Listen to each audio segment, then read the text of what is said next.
Good morning, bonjour, bon dia. Welcome to the second day of the webinar on... Bom dia, sejam bem-vindos ao segundo dia do seminário sobre a gestão de casos de cólera. Ontem tivemos apresentações que aqui o Dr. Camarada.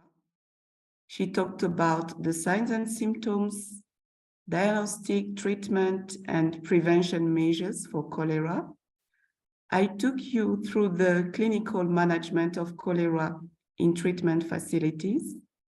And this was followed by two brilliant presentations by Dr. John Massina on the complications of cholera and the case management response strategies. And the last presentation of the day was done by Mrs. Tendai Makamuri on the IPC standard in a cholera treatment center or treatment unit.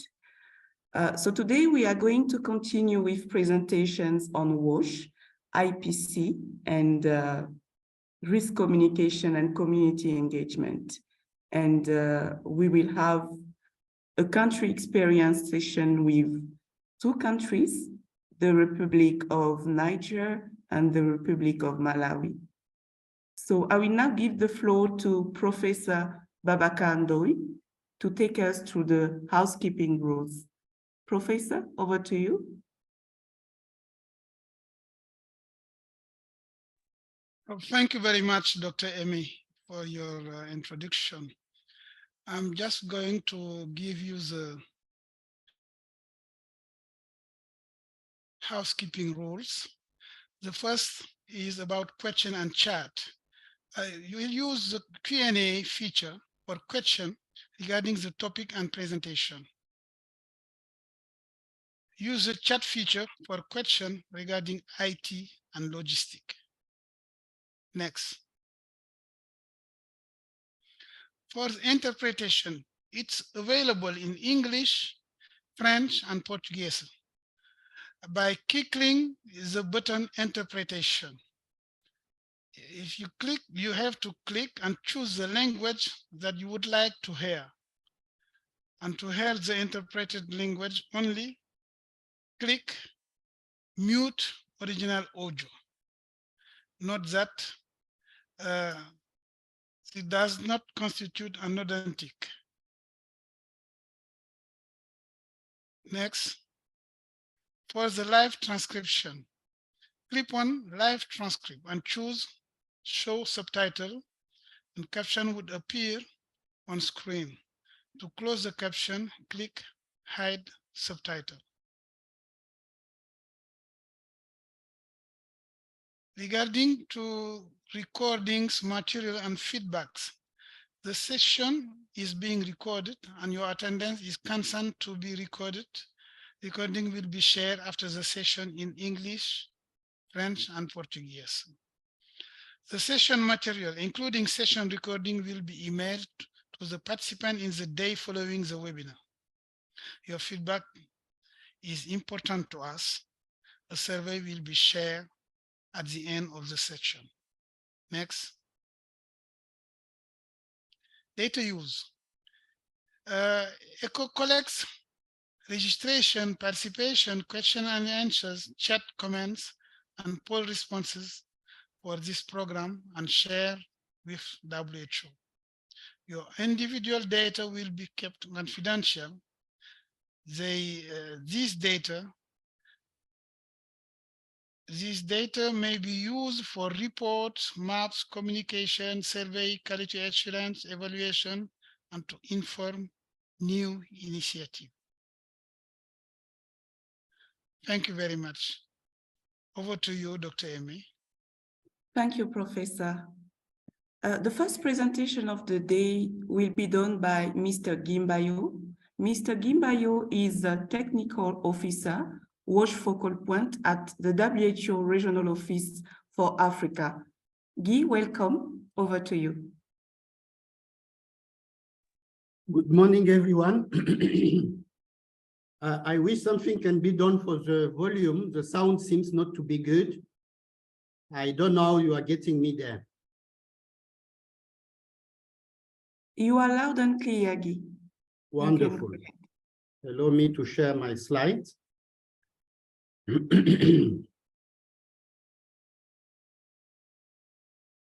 Now, I will walk you through a few slides that will enable me to talk to WASH norms and standards in a cholera treatment center.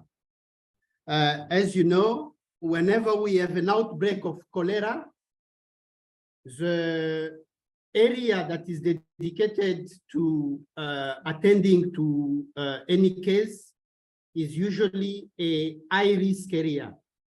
And therefore, there is a specific attention that need to be provided at that point. And according to the extent of the disease in a given community, we can have a cholera treatment center, big infrastructure, or several cholera treatment units, smaller intervention facility, which means in any case, we will have attention to deploy on several spots. Now, you want to understand that during an outbreak, access to safe water, sanitation, and hygiene is essential for all that needs to be done at that point. And again, there are 2 points there. It is important to have access to water, but it is also essential and very important to have reliable supply of sufficient water. And indeed, all that comes along with. I want to stress the fact that WASH services accompanies all the steps that are carried within a CTC or CTU, from the triage point where a patient arrives till to the discharge of patients, be they healed or dead. And then there are several needs to water within a facility. And for catering to all those needs, we recommend to supply at least 60 liters per person per day for inpatient, and 15 liters need to be available for at least all caregivers,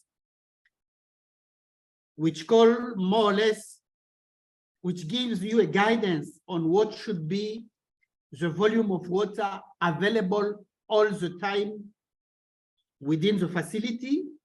And we recommend to always afford a storage of 3 days of operation to ensure that there is no interruption during that period.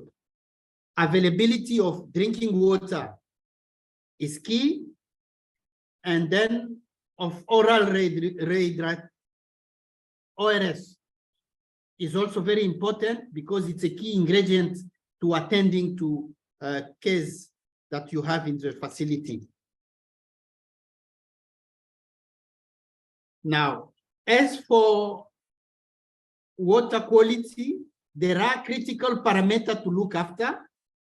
And out of those critical parameters, we list 4 that are essential when it comes to water. You first have the detection of coliforms, which is usually looked at a default parameter for presence or absence of excreta within the water chain, water supply chain. We also look at the turbidity of the water, how many dissolved material it has, and the turbidity can, in a way, look at how clean or dirty the water is. But in fact, it's how many organic matter are contained in your water. And then there is the pH, which is intrinsic to the quality of that water. Is it acidic? Is it basic? And then the prescription is to have it a pH between 6.5 and 8.5, to have a free residual chlorine at 0.5 milligram per liter at the point of delivery where we use the water, and 1 milligram per liter where water is originated, when we treat water, when we abstract the water to avail it to the center. We can prepare ORS within a structure, and therefore we need to use safe drinking water for that.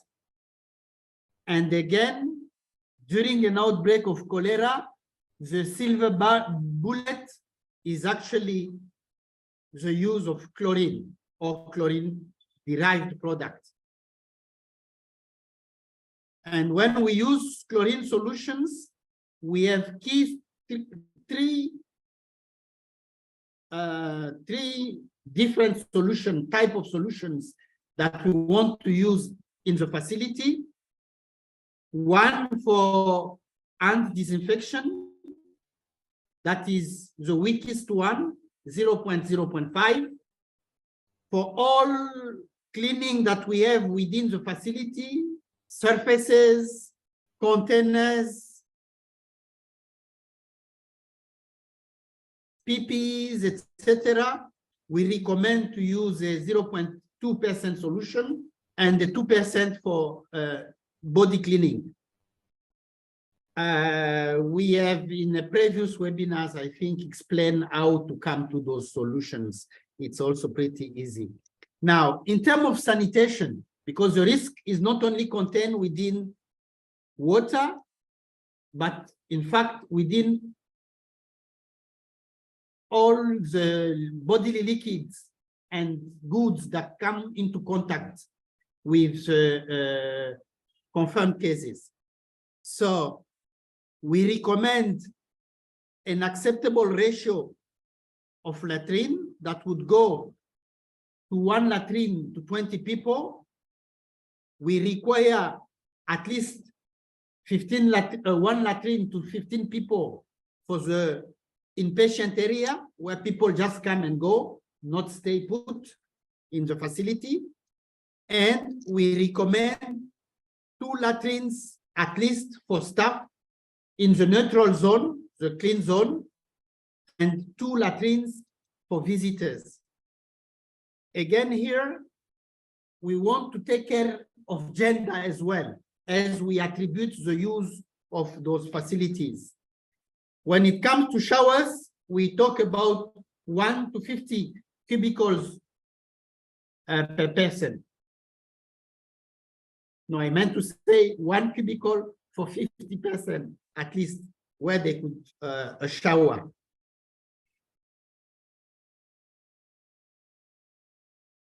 Now, the management of all the liquids, sewage that comes from the facilities needs to be handled carefully, treated preferably, and contained within the area or the perimeter of the facility. It is therefore important to have all the equipment like a soakaway pit, which will then be built with care when is compared to the location of water sources that you are using in the place. That's especially for groundwater. And for all the pits, we need to line them to avoid water penetrating into the water bodies by percolation. And drainages need to be installed throughout the facility to collect all the liquids that could be spilled. When it comes to waste, I am now talking about solid waste. They need as well to be managed carefully. And you want to retain that within the facility, liquid or solid waste should be considered as potentially infectious and treated as such.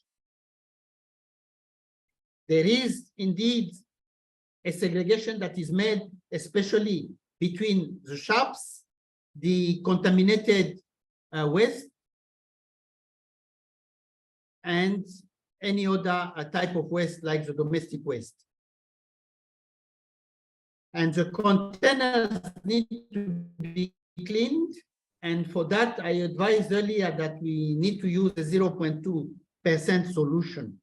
Hygiene needs to be observed adequately throughout the facility and especially all around patients. Whoever is attending to patient need to be well protected. All the PPE gears need to be on, and we promote hand washing at critical times. I believe we have a session on IPC, and this will be explained on the critical moment of hand washing or hand hygiene within the facility when carrying out any medical procedures. The hand washing with soap and water is also recommended, even if within the facility, for some procedures, you want to use instead chlorine at 0.05%.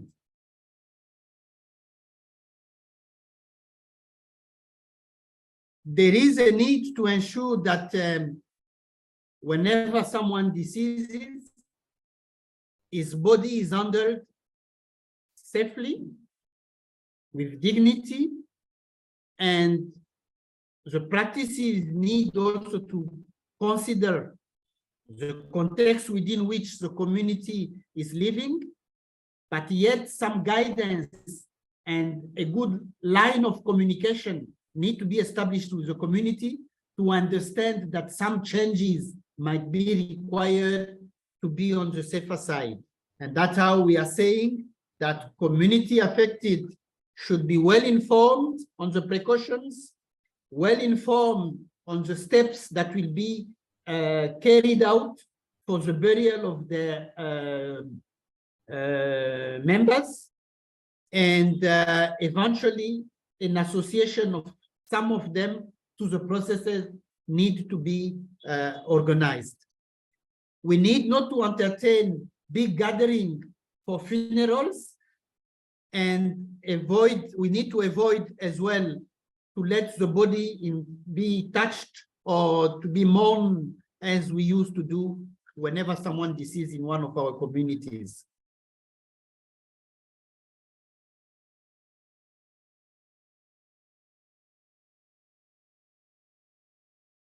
I have a problem with my slides. They don't slide anymore.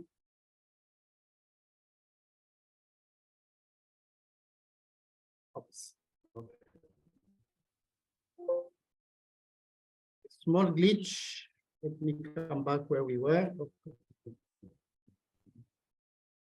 I provided some references. I believe these slides will be available to you, and then you could get further information on different issues that I covered with my few slides.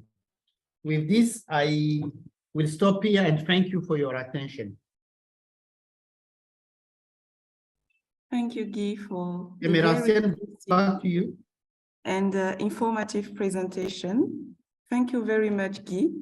We hope you can stay with us for the discussion. I know you are very busy this morning. I will now invite Dr. Deborah Barasa for the second presentation. Dr. Barasa is the IPC officer at the WHO Emergency Preparedness and Response Hub for East and Southern Africa. Dr. Deborah, over to you.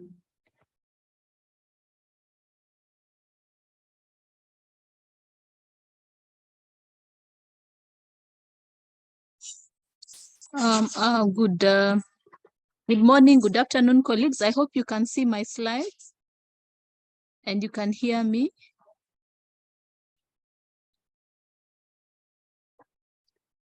Loud and clear, Dr. Deborah. Thank you. So I think first we would start with, I think we will start with the polling question first. So if we could raise the polling question.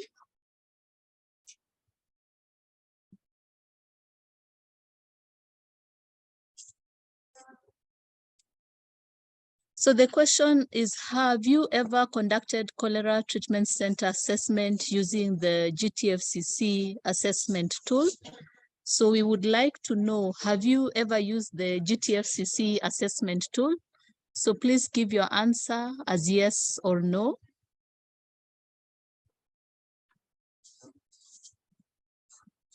Are we all familiar with the GTFCC assessment tool for the cholera treatment centers?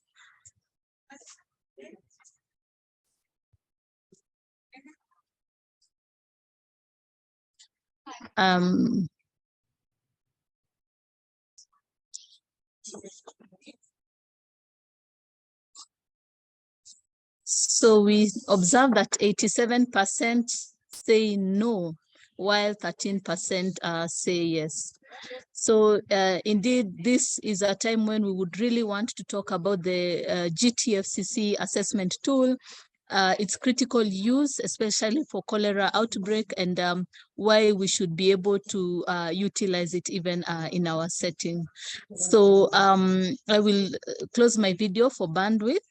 By the end of this session, we would like that you know you use the cholera treatment center assessment tool, and you learn how to develop an improvement plan following assessment using the CTC assessment tool. Okay, so my slides are okay. So when the roles and responsibilities of the evaluator, the one who conducts the assessment, they need to be familiar with the assessment tool, understand why we really need each component of the assessment tool.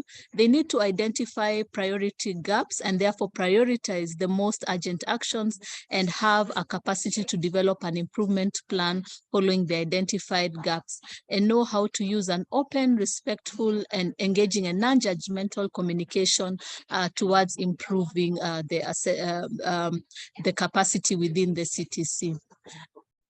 So what is the GTFCC CTC assessment tool?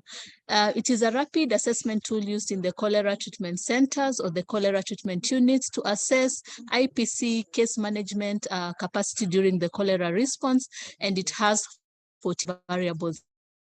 And each of the variables are classified according to priority. So top priority being within 24 to 48 hours, high priority within a week, and priority as soon as possible, and good practice with planned resources and implementation. So when we say top priority, we mean within 24 to 48 hours, what can be instituted as quickly as possible, what needs a prompt intervention. So for instance, patients with severe dehydration, you would want that the health worker, is able to rehydrate the patient promptly. So fix a line, put IV fluids, or any patient who comes in, what Dr. Rashidatu and the case management colleagues talked about, being able to identify this is mild, moderate, and severe, and institute treatment immediately. While there are those interventions which are really critical, like hand hygiene, but maybe it would take some time, a high priority that is within a week, to set up a hand hygiene facility. Yeah. So there are those that can be instituted immediately. There are those which are still priority, but we may need some time to institute, and that is why the priority comes in.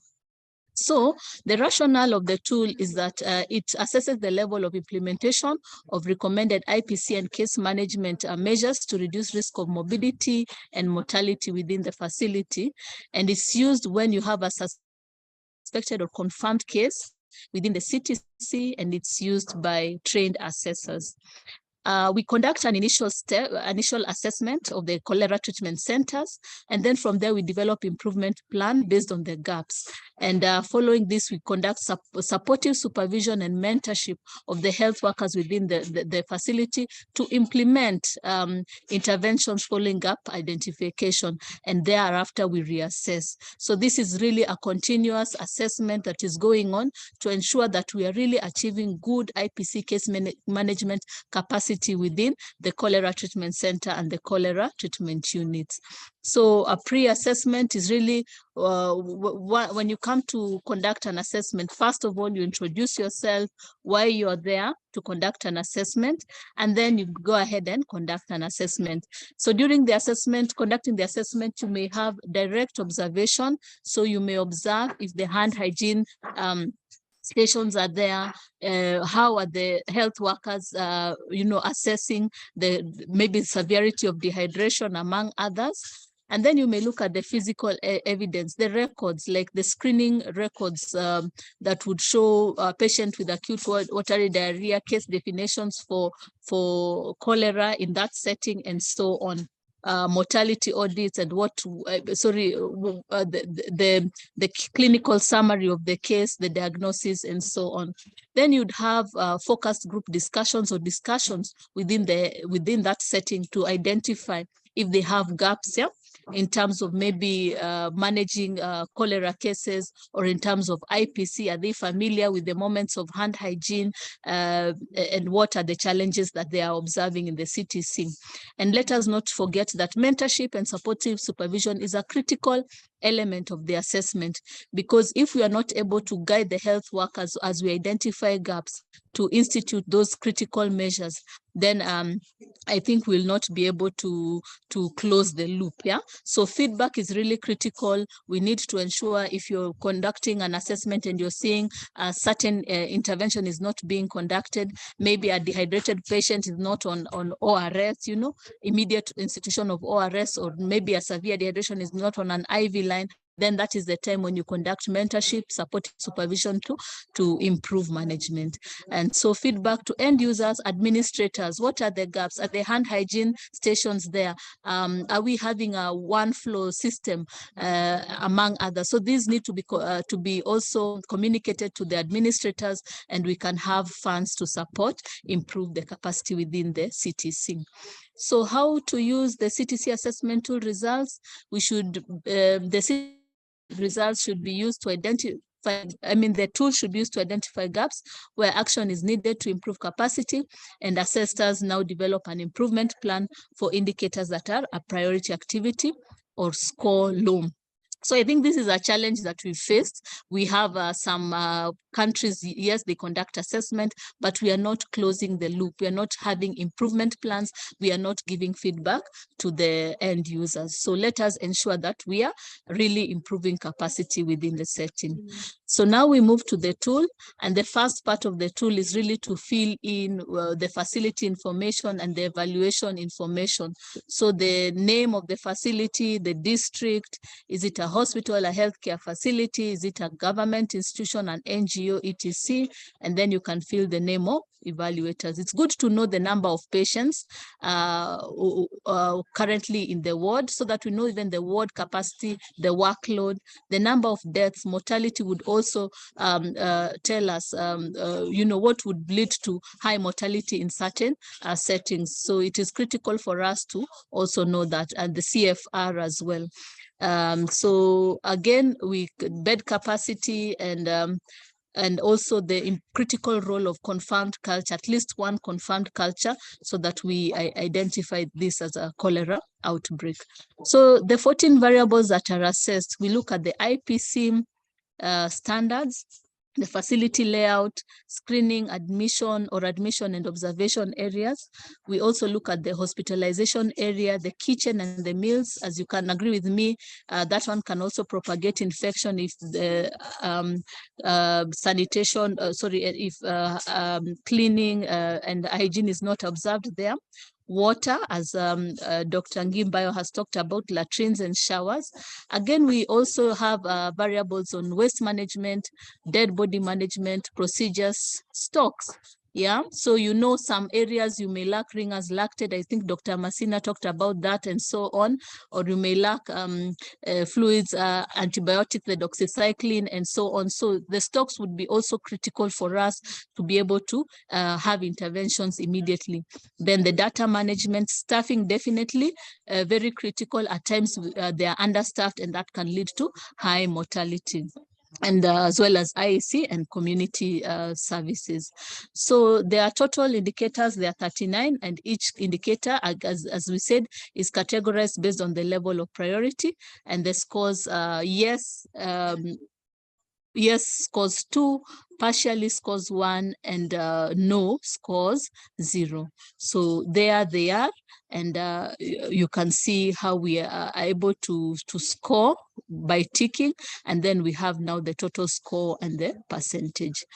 So this is an example of the IPC program. This is the first part of the variable. We will not look at all of them, but you can see in the variable, we are seeing if we have clearly marked hand washing stations available at point of entry, exit, all latrines, all patient areas, the kitchen, the laundry area, waste management, morgue, etc. And there's water, soap and water, and where not available, alcohol-based hand wrap. And when neither of them are available, then we have 0.05% chlorine solution. So all these are based on the GTFCC recommendation, which is really a joint recommendation by various partners and also the Ministry of Health, following evidence-based medicine.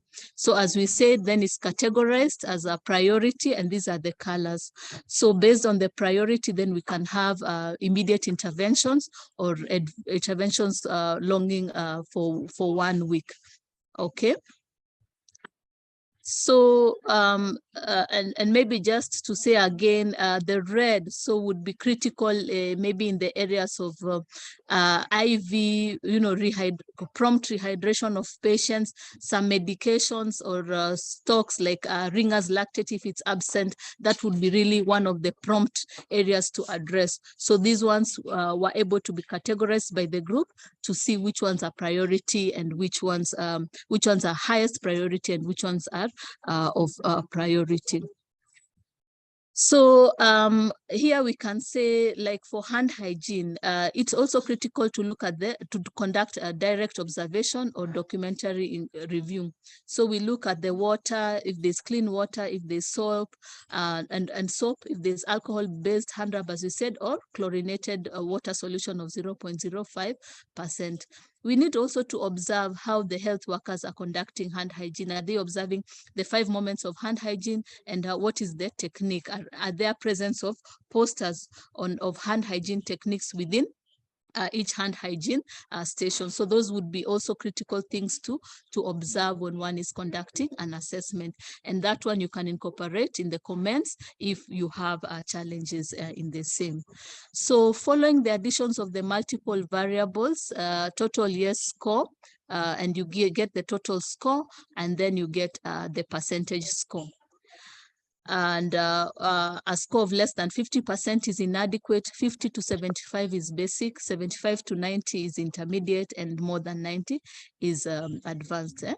And it's critical to know that this classification is indicative only, and we must consider the level of priority of each indicator to how quickly improvement should be made.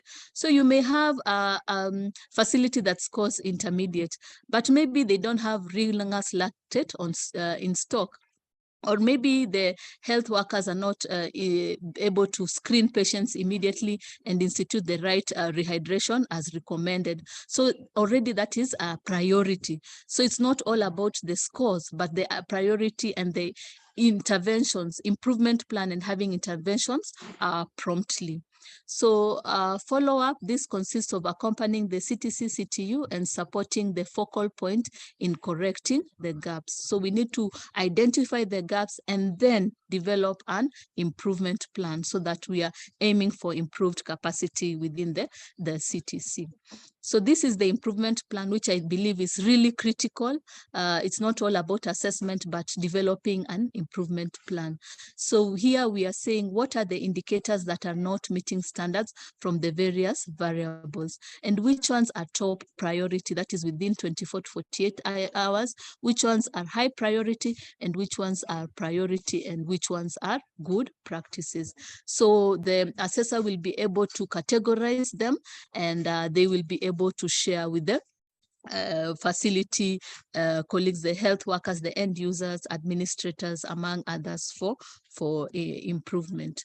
So we need to identify immediate and long-term actions to address the identified gaps.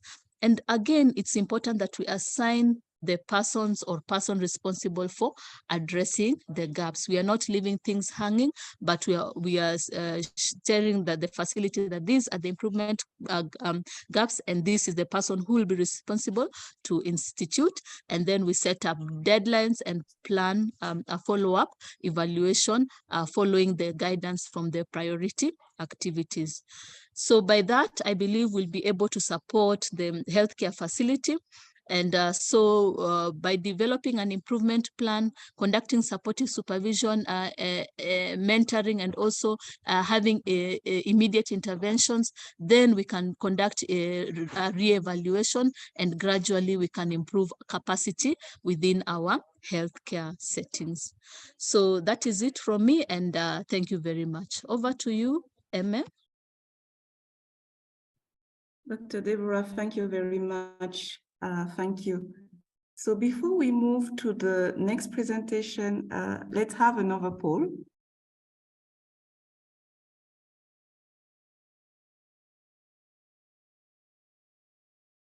What is the most important water quality parameter to monitor during an outbreak of cholera?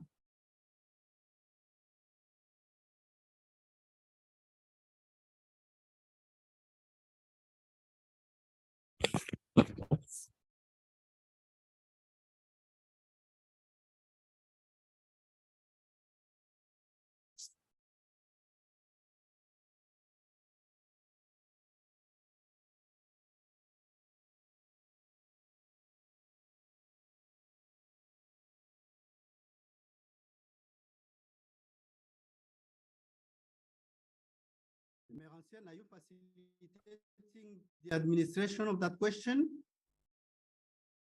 Guy, we projected the poll. I hope you can see the answers. No. Can you see the answers from your side? No.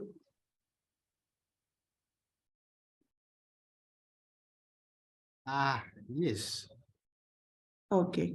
So these are your answers. I see that now I get the result of the poll. I see that 23% thought turbidity was the most important parameter. pH, 24% of voters, and conductivity, 4%, and almost half of the room felt that free chlorine was the one. Yes, the free residual chlorine is the most important out of all those parameters listed. This is not to say it is not important. The other one are not important.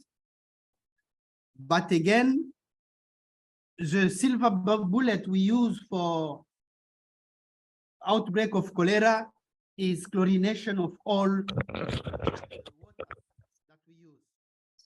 And then to, at every moment, have a residual chlorine of 0.5 is what we need to have. And distinctly of the turbidity of your water, you can always succeed to treat it. It will take longer and more procedures, but yet you can treat and chlorinate and then get to have your residual chlorine. Thank you.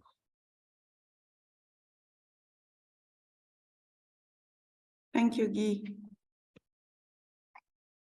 So Dr. Susan, I hope you're online. Dr. Susan will now give us an insight of the role of risk communication and community engagement in case management during cholera outbreaks. Dr. Susan is the Risk Communication and Community Engagement Officer at the WHO Emergency Preparedness and Response Hub for East and Southern Africa. Dr. Susan, welcome.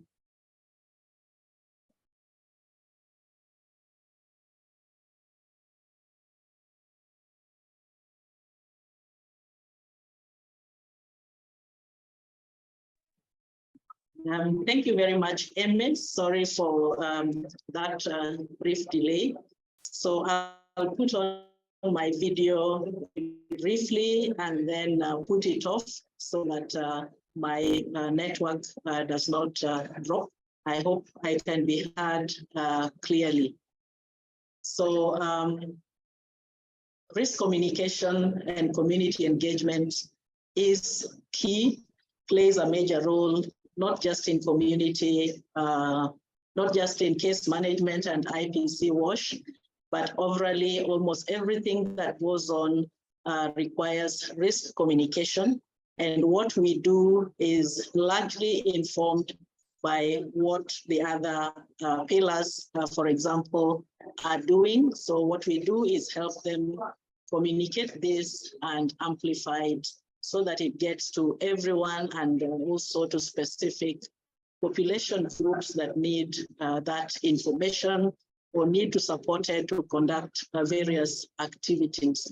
So the outline of this presentation will be such that to begin with, just to look at the overarching goal and strategic objectives for RCCE, which I think is important to always anchor any discussion on. Then why risk communication and community engagement is needed, principles of community engagement, and then some of the areas in which we work closely with case management, IPC and WASH during outbreaks, and then conclude the session. So for me, I always feel that this is important because it has been noted definitely over time that any people-centered and community-led approaches are best because then we end up with ownership. So these are championed widely, resulting in increased trust and social cohesion. Many times we have had mistrust is forcing people not to follow laid down procedures or practice measures that have been put in place. If this is done well, then we expect a reduction in the negative impact of public health emergencies. Many times we are looking at helping people change their behavior and do what is right, especially in the case of outbreaks, to reduce risk as much as possible. So in terms of the strategic objectives for RCCE, as is indicated in the goal, they need to be community-led. Communities have a lot of resources of their own, as well as solutions, and it is good for us to reach out, talk to them, listen to them, and encourage them to lead these because the responders are not that many compared to the populations, and therefore we may not be able to be in every corner. Then they need to be data-driven, and this data could either be from behavioral studies when it's behavior-specific.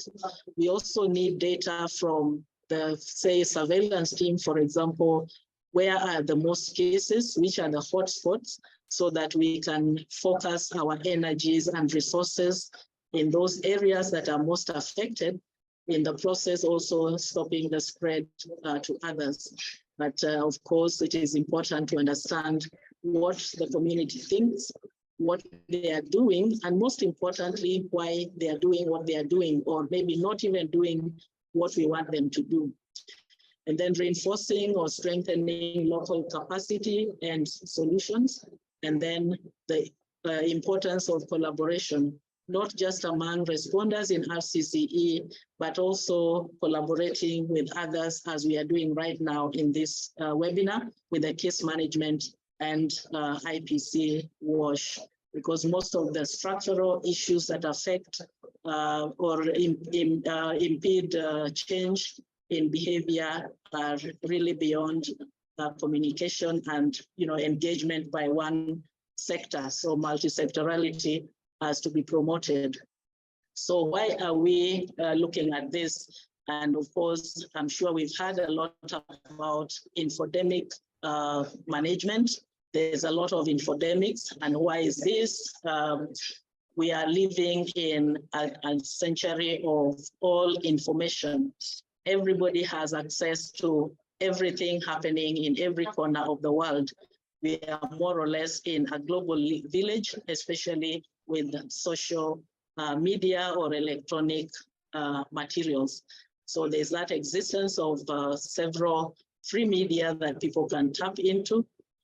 So some of these messages that have been spread include those targeting mass vaccination, introduction of new vaccines, and I'm sure we have encountered this in the communities. Then the new response strategies, ORPs, CTUs, CTCs, the whole issue around SDB. These ones are specifically around case management and IPC. And so it is important that whatever we are going to communicate is going to be informed by the standard operating systems or the guidelines from these other responders. And then people are in social media, social networks, and then of course, democracy and freedom of speech. I can say anything, even when I'm intentionally providing information that is not correct. So what happens is that with all this, we find that there's loss or lack of trust in the response or in the messages, in the activities that we are trying to promote. So with all this happening, you find that if you compare this to the previous century, whatever information people have access to in a day may be information that some people never had in their entire lives in the past. So some of the key areas that we respond to are the rumors, misinformation that need to be managed. So as I mentioned, there's a lot of talk in the communities, both online and offline. And there's no really distinction because whatever goes on online ends up being discussed offline, and whatever is going into the online platforms usually will start from offline where people have had a discussion. One may decide to then amplify it and put it in the online platforms. So it is important for us to address these and sometimes even go ahead of these because the infodemic has been moving much faster than maybe what is going on with the outbreak. So we need to provide adequate information because otherwise if the information is lacking, then people will quickly find something to fill that space. So therefore, it is important to monitor the rumors and misinformation or infodemics, if we use a collective term. And how do we do this? There's the traditional media, there's the social media that needs to be monitored. Community radio conversations, when we hold, have specialists in these community radios, there are those questions that people are sending in or something that somebody is reporting that I had, this is what is happening. That is where we then identify those that may be just rumors or misinformation, and therefore work on responding to that and addressing them. If people are asking questions, it may mean that they do not have the information, and therefore we ensure that we fill that void before somebody else comes with information that may not be correct. Use of telephone and emergency assistance services, there are hotlines that are used, emergency calls, call centers, and then feedback from operational partners. During meetings, partners, especially those who are implementing activities, can provide information on what they're experiencing, what they are hearing, and therefore we work on crafting responses and recommendations to deal with those. And this we need to do together with the communities, as I alluded to at the beginning, that we must engage the community so that they can help us to respond in a way that is acceptable in those settings. So there's also data from surveys and focus group discussions. So in terms of, I'm sure possibly most of us know exactly what these are. Especially in the area of case management and IPC, we want to communicate information to help people prevent or at least reduce the risk. And it is important that this information is given in real time as much as possible. And so whatever we are hearing from communities should not wait days or weeks, but should be responded to urgently. And therefore, this brings out the importance of integrated response. If, for example, there's this kind of rumor in the community and the RCCE or the communication person is working closely with the case management IPC team, if there's need for clarification, then it can be done immediately and addressed. But most importantly, community engagement, again, as I've already alluded to, and so that generally we provide information and then engage communities to make decisions together and then take action together at the lowest level. And maybe just one thing that I would like to highlight is that many times when we talk community, most people think of in the village, the rural setting, or at the lowest level. But I would like us to think more broadly about community and get to understand that there are different types of communities in different settings. So that in the workplace, that is a community of its own, in the health facility, that's a community, in a school setting, etc. So that we do not just look at that person, the villager, the person in the rural setting, the person at the lowest level. So in terms of the principles of community engagement, again, this cannot be overemphasized. Listening to the community is important so that in our response, we are addressing their concerns, their questions, and so that this does not spread and morph into something else. So communicating in a timely manner and promoting transparency is key. Planning with the community and also taking action with them, and then ensuring fairness so that we don't take the response to an area where possibly the numbers are not that high, or maybe the needs are not that high. So we need to look at the needs. And this brings me back to what I mentioned regarding the evidence. So if we have a hotspot in location A and maybe a lower case, an area with less cases in point B, then we shouldn't be putting all our energies in point B, but focus on that area. If there's rumors coming out of one village or one organization, we need to deal with that as fast as possible before this spreads to the other areas. Therefore, ensuring participation at all levels is important, not just at the community, but also at the response and even at policy level. So all of this, if done well, can help to build trust, and therefore our interventions are likely to be received better. So in terms of any communication products and actions that are aimed at community, these must be adapted to suit that particular population segment, that community, the culture, etc.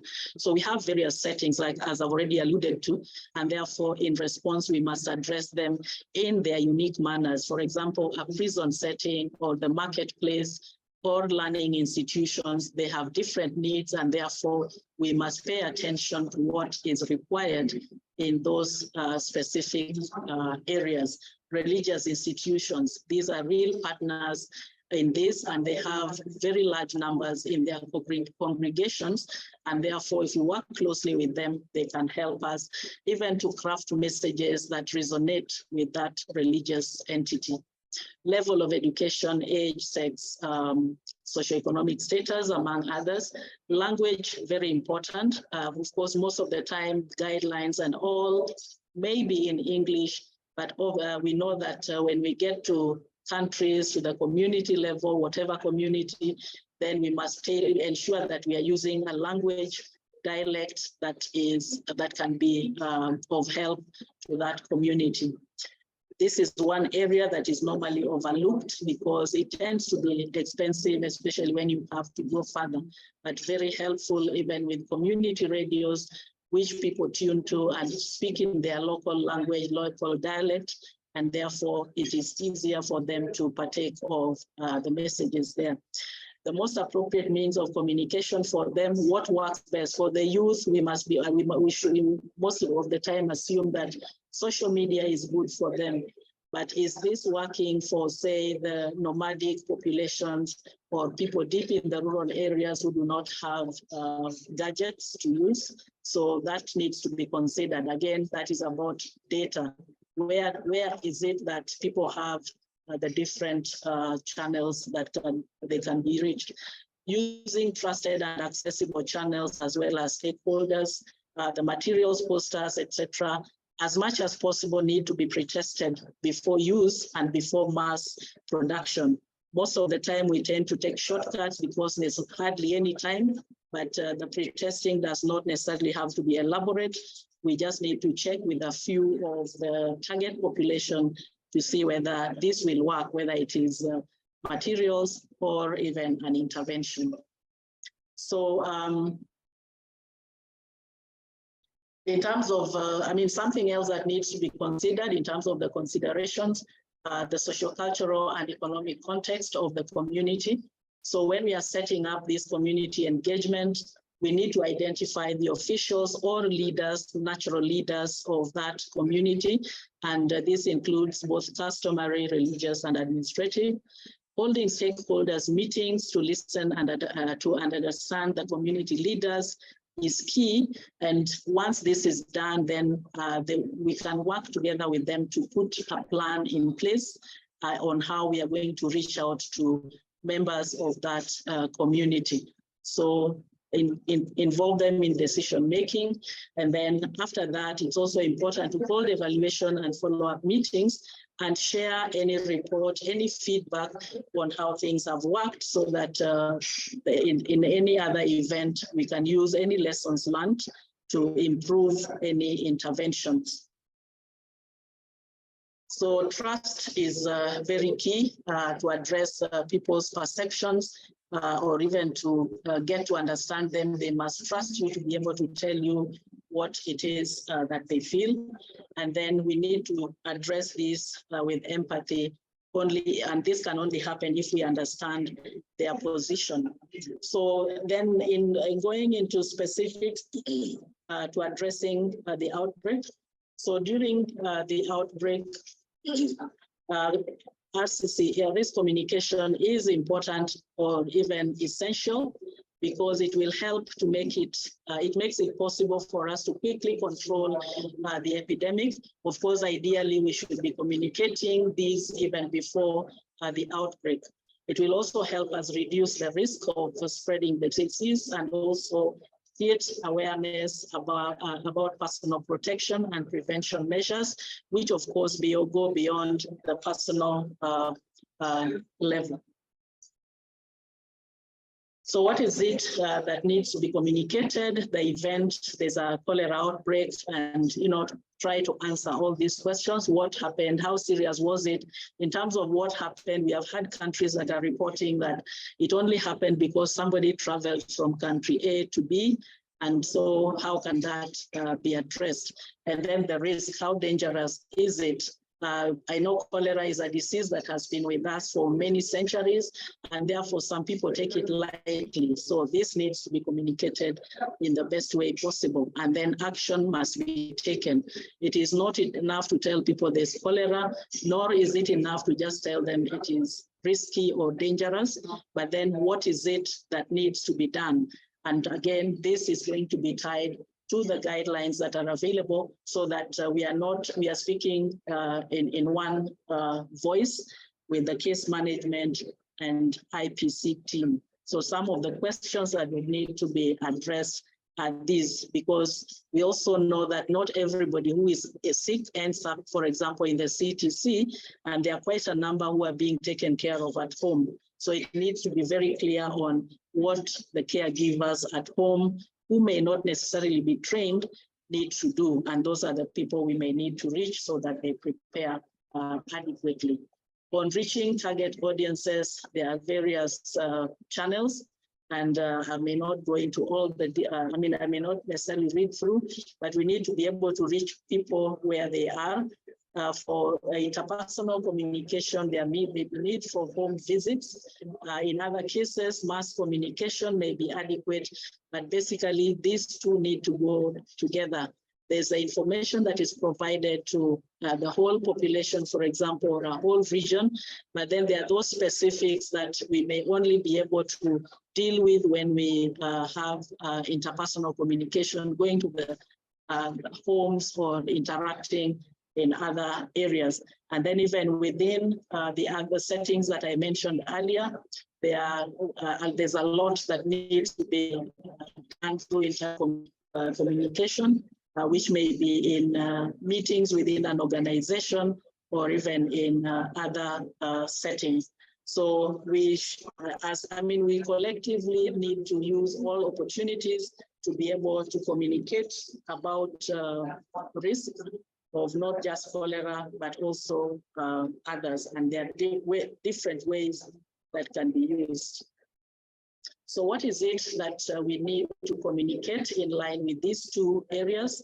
Obviously, we need to talk to people about the disease, the level of risk to the population, the transmission, how is it transmitted, and then signs and symptoms. Then specifically around IPC, of course, we must talk about what needs to be done, why they need to be doing it, and how. Again, back to not just telling people they need to wash their hands and how to wash it, but the how. The how is important because that is when we get to understand whether they actually have the facilities or materials that would help them to perform the action as is required. So some of the areas that will be covered are personal and environmental hygiene, which of course captures the sanitation issues. Then the safe and dignified burials, I think this is a major one because it is something that is new, especially in the context maybe of the African content, because as I mentioned earlier, cholera has been here for a long, long time, and people always manage it in other ways. And therefore, we need to understand exactly what they need to be told. I remember earlier when the cholera continued spreading, I had requested for specifics on what exactly we need to communicate around this so that it is in tandem with what the guidelines are saying, which is very important. And I think going forward, this is an area that we need to carefully address early because it is an emotive issue that people tend to overreact to. And then oral cholera vaccine is also part of the prevention. So we focus on the demand generation. Earlier on, I mentioned that in the infodemics, the issue around so many vaccines being introduced, you go to some communities and they tell you that vaccines are meant for children. So people no longer understand why the whole community have to be vaccinated. So there's a lot to do in that area. In terms of the treatment, the CTU, CTC, and even the oral rehydration points, we need to advocate for early care seeking so that people go to the facilities early. And for us to be able to do this, we must be able to address the reasons why they are not going to the facilities in good time. And almost every area has had their own reasons. A lot of them, of course, the rumors, the infodemics that are unfounded and therefore must be addressed. But one starting point is for us to ensure that they understand that any delay may actually result in complications from dehydration, which may eventually affect, body parts, and that might be the reason why people lose their lives. So we need to emphasize the need for going to the facility early, as well as ensuring that they continue to rehydrate. The importance of rehydration cannot be overemphasized, both at home and also the oral rehydration points, because this helps them to continue to take fluids even as they move to receive better care. And of course, for them to be able to do this, we know that the water must be available and that it must be safe water, among other issues. Then what to expect at the CTU in many countries, there have been rumors about, if you're taken to the CTU, you will not live alive, your organs will be harvested and the like. And this is, of course, we know that one of the reasons is that they come in so late that at a point when organs have already collapsed. So it is an area that we need to be very clear on the good things that will happen at the CTU. And one way that we can do it is maybe use survivors who have been there to share their experiences and also as proof that you can actually leave the CTU alive or CTC. This criteria is also important so that they know what they need to do when they get home and whether there's need for follow-up. And then one that I'm not sure whether this has been discussed here is the mental health and psychosocial support, which is becoming a real issue in many of the outbreaks that are being experienced, is that even with something as simple as, simple in quotes of cholera, you go back home and you find that the community shuns you, the family members, there's discrimination, stigma, and also I think this is an area that we need to be very clear on what is it we are going to do as RCC together with case management and others. So it is important to carefully consider the establishment of decentralized care. I'm sure this must have been talked about earlier. I only bring it here because of the importance of having two-way dialogue or communication with the community members to scope acceptability and co-designing so that, yes, we know CTU is good for the community. We know the ORP brings the rehydration solution closer to the community, but then we need to engage them so that they are in agreement, even on this identifying a location, so that we don't have situations where it has been set up here and then the community comes and brings it down. So it is important, of course, then for us to continue to share the community feedback and perceptions that we get regarding the CTUs or overall about the response. So community dialogues are important for us to address this. The other one, some of the sensitive ones are working with herbalists to integrate ORS, whether purchased or homemade, and also help to adapt these into traditional remedies. But most importantly, to encourage them to refer patients for facility-based care by making them understand why that needs to be done, so that they don't keep the patients and patients die or release them too late. And then engaging with other providers, clinics, pharmacies, etc. And then urban residents are also likely to seek care in some of these pharmacies or private clinics. So many times, even when with capacity building, chances are that we focus more on the public health sector. So in terms of IPC-WASH, local cholera prevention and control task teams need to draw on existing community structures. So again, as experts, we don't get into the community and then take over, but then get to understand which structures are already available in the community. CHBs, other partners who are helping Red Cross, so that we work together with them, because these are people who are in the community. They're already trusted and respected. Engaging local influencers is also important. Designing locally appropriate hand washing stations, among others. And then I already alluded to the case area targeted interventions, so that we target areas that have high numbers. Then emphasis on structural causes of cholera in hygiene promotion, which I already alluded to. We may be telling people to wash hands, but is the water available? Are the structures available? If not, we need to work closely with those concerned, the WASH team, and I'm glad that they are part of this webinar. In terms of SDB, I think I already alluded to this. There's need to consider local and religious funeral practices. We find that there are many rituals that are not necessarily absolute, and therefore by engaging the religious leaders and family members, we can modify these to ensure that they're done in a safe way, have community dialogues and discuss the necessity and the importance of safe burial, as well as acceptable adaptations. ensuring respectful and transparent preparations of bodies. One of the reasons why people tell us they think organs are being harvested is because a family member dies in the facility, and they only receive the body in a body bag. They are not allowed to see it, so they become suspicious and think that possibly it has bodies removed. And we know that there are places where there have even been exhumations by the community.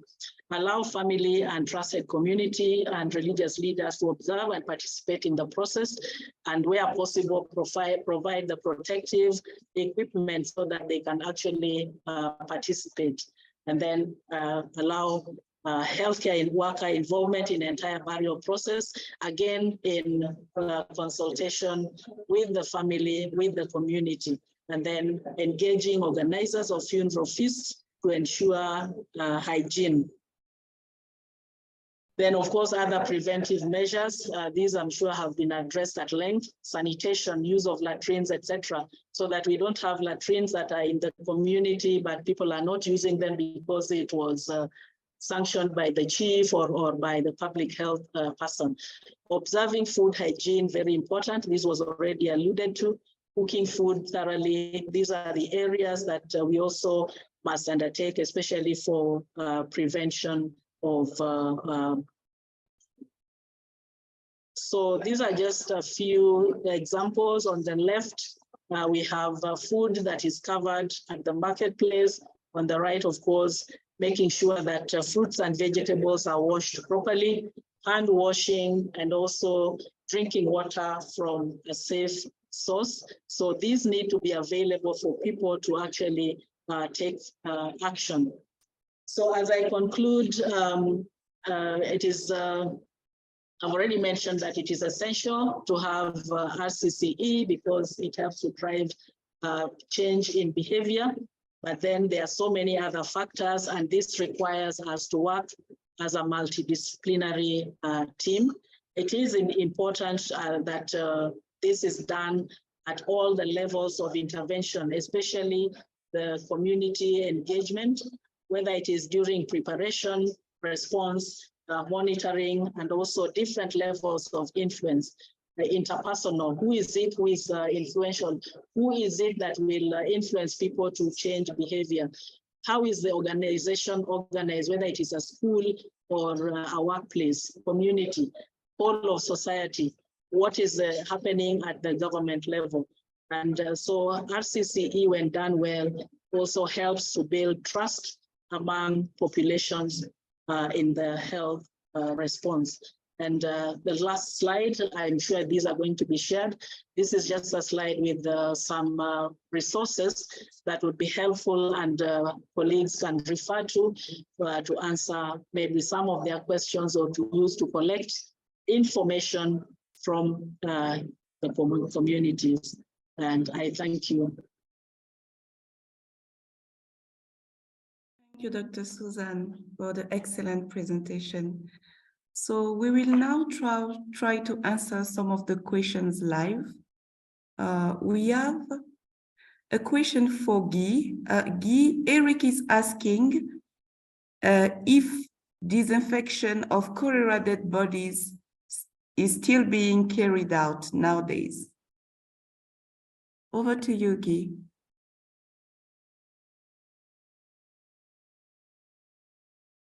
Yes, I was actually typing the answer.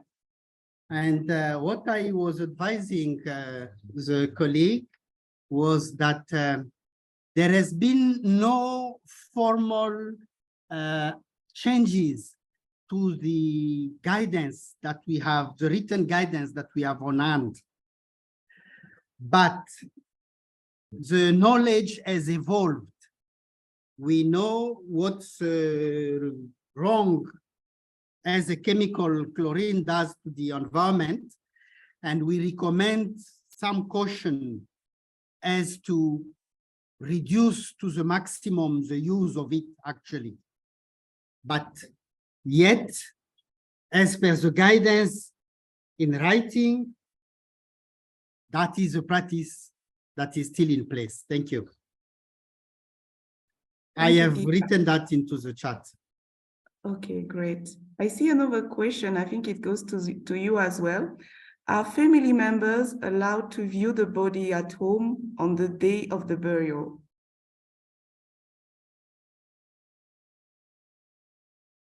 Repeat the question, I didn't get it. Are family members allowed to view the body at home on the day of the burial?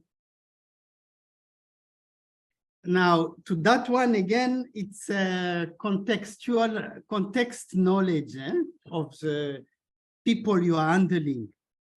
Clearly, what he said is we should not entertain. We should handle carefully the dead bodies. We should avoid any contact with it, not any contact with it, but any not protected contact, and not, let's say, any uncontrolled contact with it, as there are still risks from it. And therefore, it's something one would not recommend to do, but yet there is a need to communicate that risk adequately with the communities within which you are handling an outbreak of cholera. And that's where RCC would come and assist the process.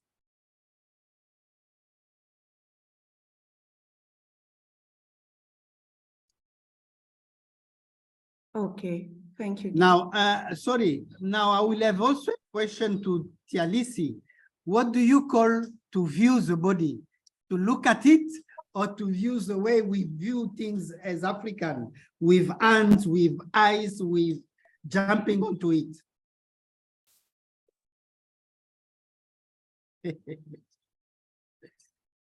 I think Tialisi will answer in the chat, as she cannot speak.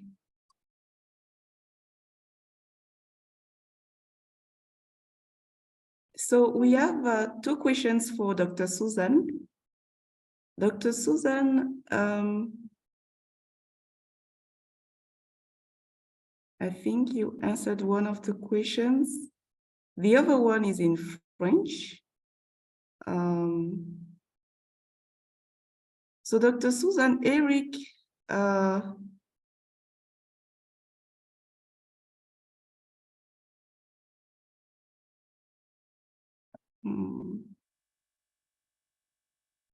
this is Soumare asking in French. Soumare said, communication work is very difficult with the community being concerned about cholera. What do you think about anti-vaccination people? What do you think about the community not adhering to get the vaccine for cholera? What should thank you very much, Em.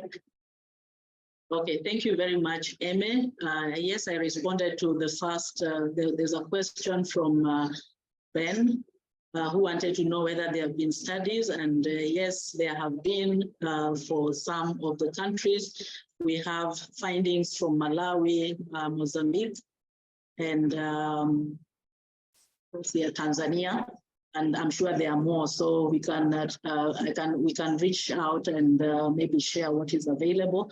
And then for that other question, if I understood it, it's difficulty in communicating, especially around vaccine uptake. I believe from you know, what you have explained, and I think this is where I mentioned earlier that just knowing why people are not doing or are not accepting the or rather just mentioning that people are not accepting the vaccine is not enough. For us to be able to respond would be to understand what reasons they are giving for not accepting.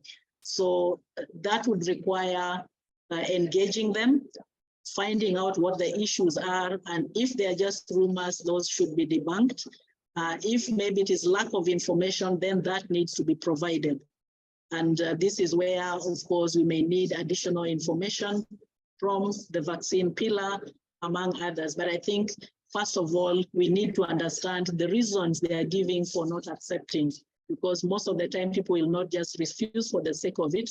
Is it because people in the community are not taking it?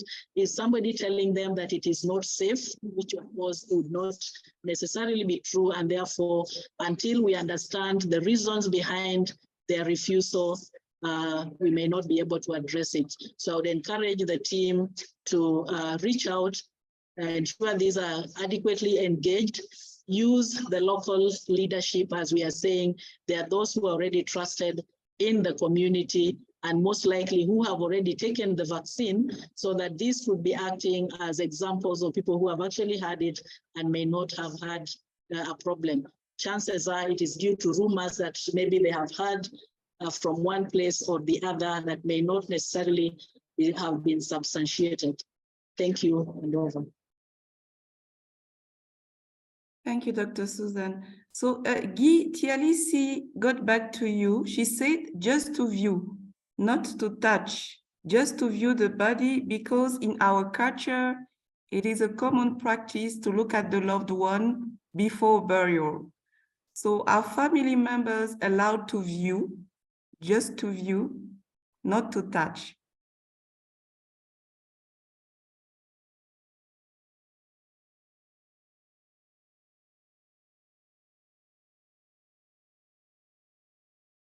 I believe that can be managed on case-by-case basis then.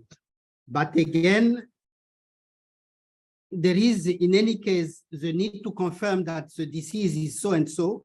Therefore, it needs to be viewed by someone from the family. But what we were saying, the handling needs to be restricted somewhat.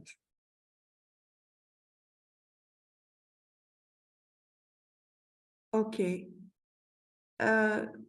So there's a question here for Dr. Deborah. Professor Babakar,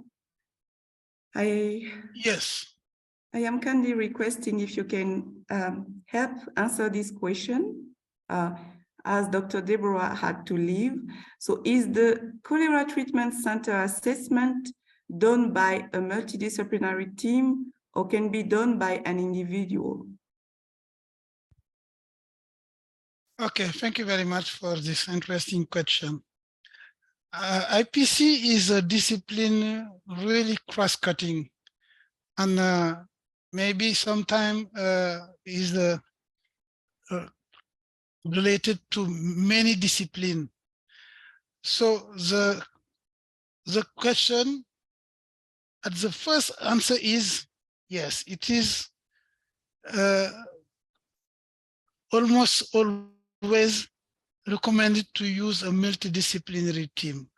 If you go thoroughly to the different indicators in the tool, we have mostly WASH and IPC indicators, mostly. But some question can be applied to RCC, other question can apply to case management. So the recommendation should be to use a multidisciplinary and not one individual, because of the cross-cutting aspect of IPC.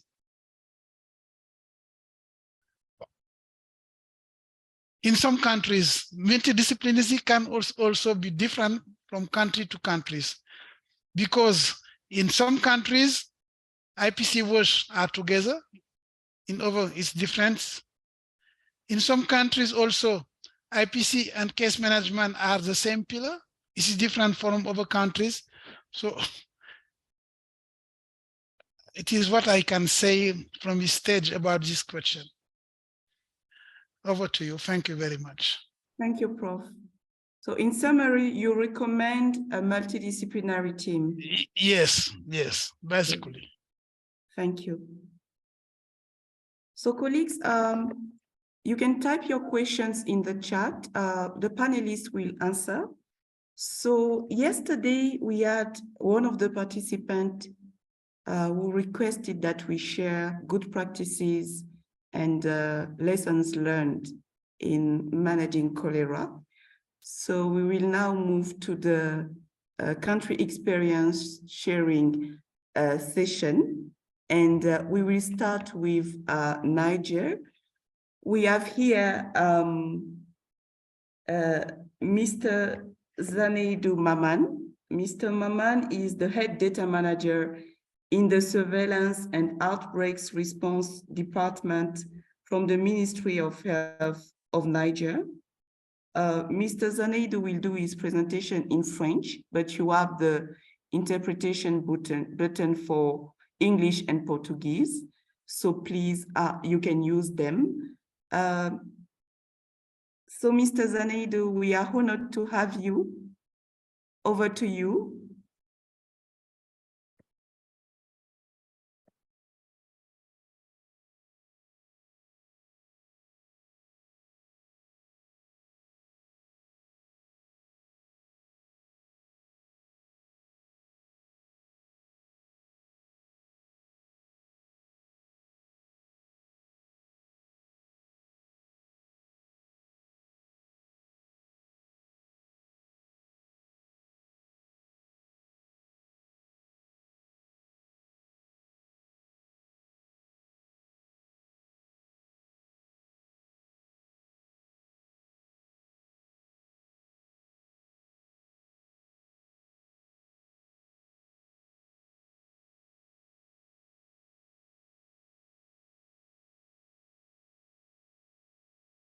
Okay, I see Zaneidu is having some issues with his network. So we will move to the presentation from the colleagues from Malawi. So we are really, really happy to have the Malawi team here.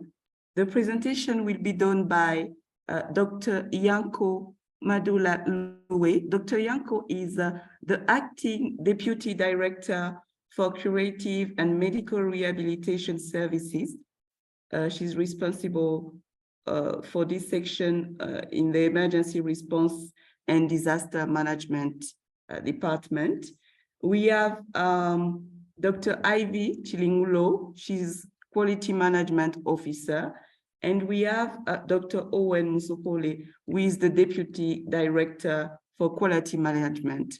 So welcome to the Malawi team, and over to you. Thank you.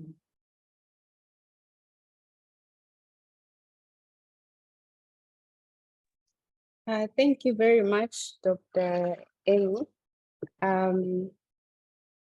I'll also just briefly switch on my camera and I'll switch it off because I don't have any challenges with the network.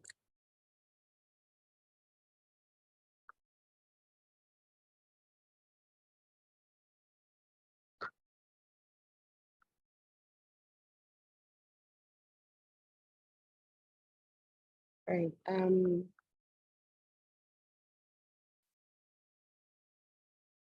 Thank you very much also for the introductions. I think before I start my presentation, I should thank you for organizing this webinar and for allowing us as Malawi to share our country experience when it came to cholera outbreak and specifically for case management.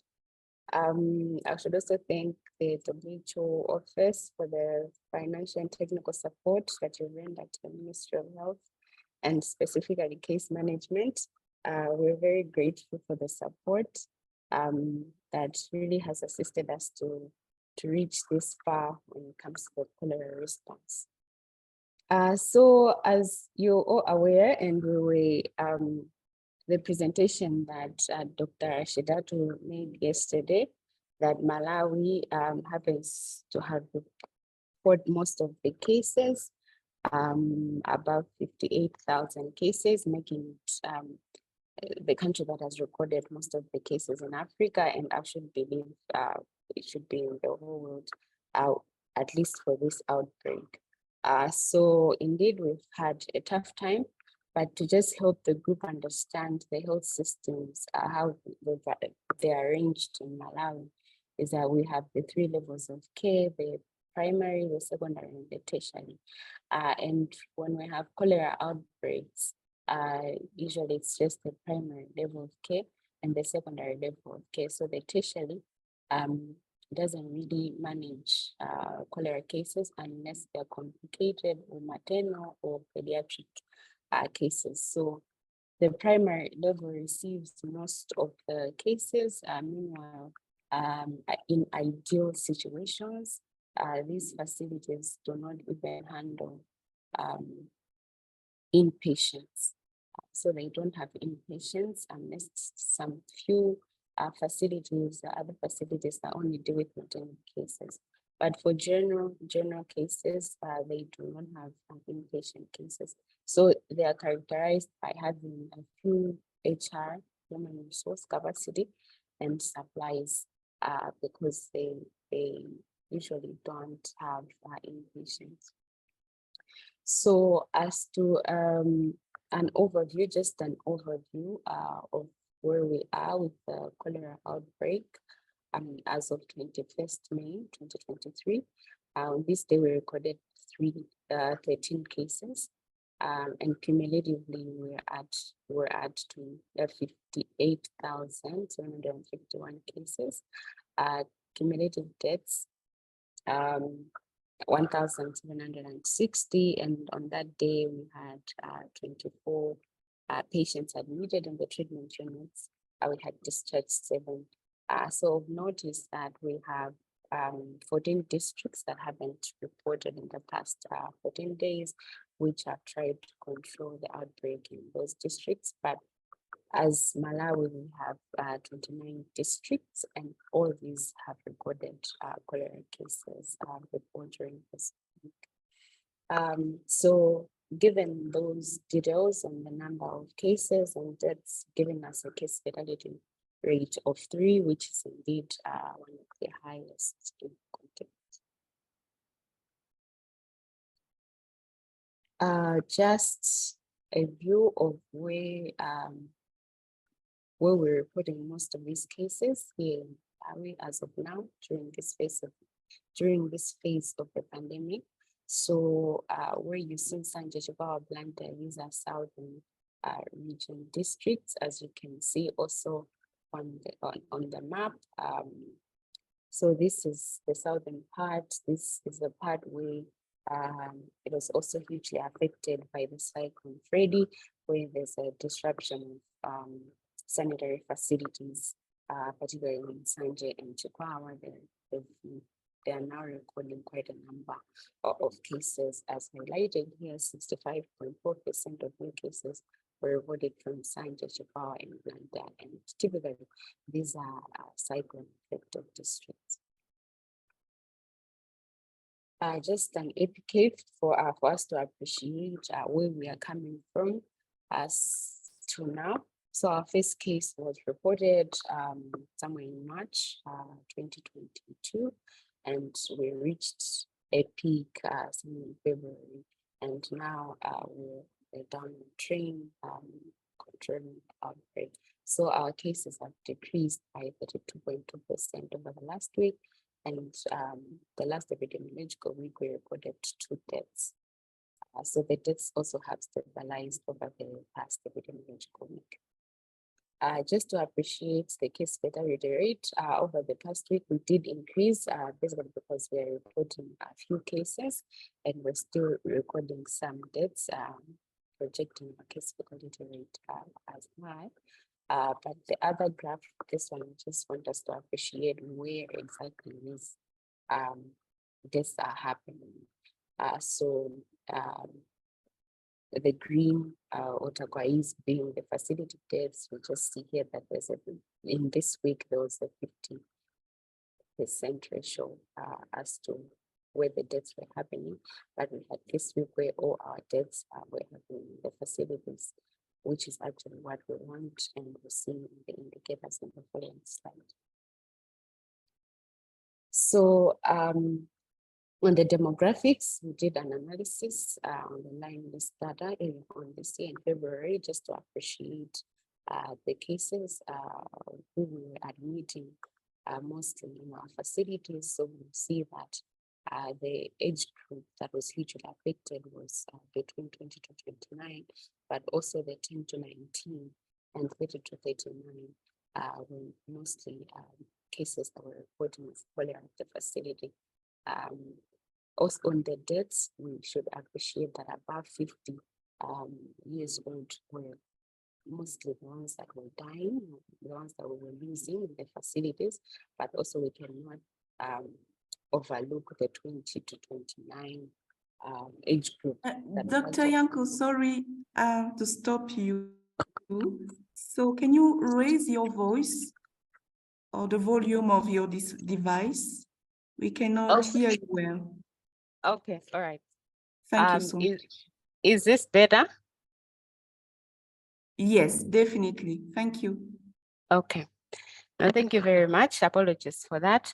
On the deaths, as I was saying, that most deaths occurred in the age group that was above 50. We can attribute that also to some of the comorbidities that this age group do come with, also with some of the cultural issues, community issues, and late reporting health seeking behavior of perhaps this age group. So on the sex, predominantly, our admissions were characterized by males with 58.2% and females, and in the deaths as well, predominantly we did lose most males, 63.4%, 36% being females. So as I spoke on which districts have managed to control the outbreak, or which districts haven't reported in the past 14 days. So this graph is just showing the names of the districts and the number of days that they haven't reported. So I think you might not know the districts, but typically what the group can take is that most of these districts are in the northern region, the northern side of Malawi. Few are in the southern region, Mwanza, and Palombe, which were also affected by the cyclone, but to a lesser degree for Mwanza. Palombe was also affected by the cyclone, but it hasn't reported cholera cases for the past 14 days. So what are some of the strategies that we did use, operational strategies to respond to the pandemic, specifically speaking for number one should be the human resource recruitment of such staff. So for Ministry of Health, health workers, as of now, we see that vacancy rate of 48%. So you get a cholera outbreak, it means you really need a recruitment, a large number of health personnel to recruit to fill this gap, to actually manage the cases that are coming at the facilities. So we managed to recruit over 1,000 and repurposed about 600 health workers. And this happened because of the support that we got from WHO, from Global Fund and UNICEF as well. We were still at the HR. We had the privilege to have at least 3 EMT teams that came to Malawi, UK EMT, Save the Children, and Samaritan Press. These were part, or they went into the CTCs that were highly burdened in Lilongwe and Balaka and Koma. So they really assisted us in improving the quality of care that was being given to the patients in the cholera treatment units. Apart from that, we managed to establish 235 ORPs with support from IFRC, WHO, and MSF across the country. And of note is that our hotspots kept on changing. So we report the first case at least in the southwest of Malawi, and then after a month you get a hotspot in the northern side, and then along the lake shore, and then back to the south. So we kept on moving from one place to the other according to the hotspots of the outbreak that time. With support from WHO, MSF, and UNICEF as well, we managed to expand at least 10 CTCs that could at least admit over 50 patients, and make sure that they have beds, they have the triage areas, they have all these important areas as highlighted by the presentation yesterday. So we managed to do that at least in all the hotspot districts. They had renovated, we had managed to renovate the CTCs. Another point was we enhanced the mentoring and the on-site mentoring and supervision and clinical reviews of deaths. So for mentorship and supervision, ideally, this should be at a subnational level, but we still had some gaps at the beginning of the pandemic. We needed to take this on board at a national level, also just to standardize the mentorship and the supervision. So we tried indeed our level best to make sure that we have ongoing mentorships and supervision, and that the subnational level should actually take it upon themselves as their mandate to supervise their health centers and their health facilities. So we did use another point there is we did use the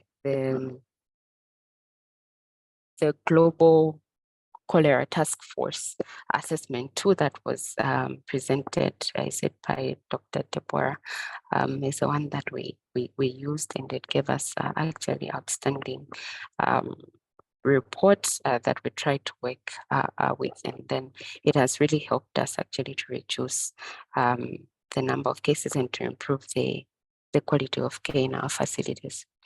Another strategy that we did was the standardization of clinical care forms.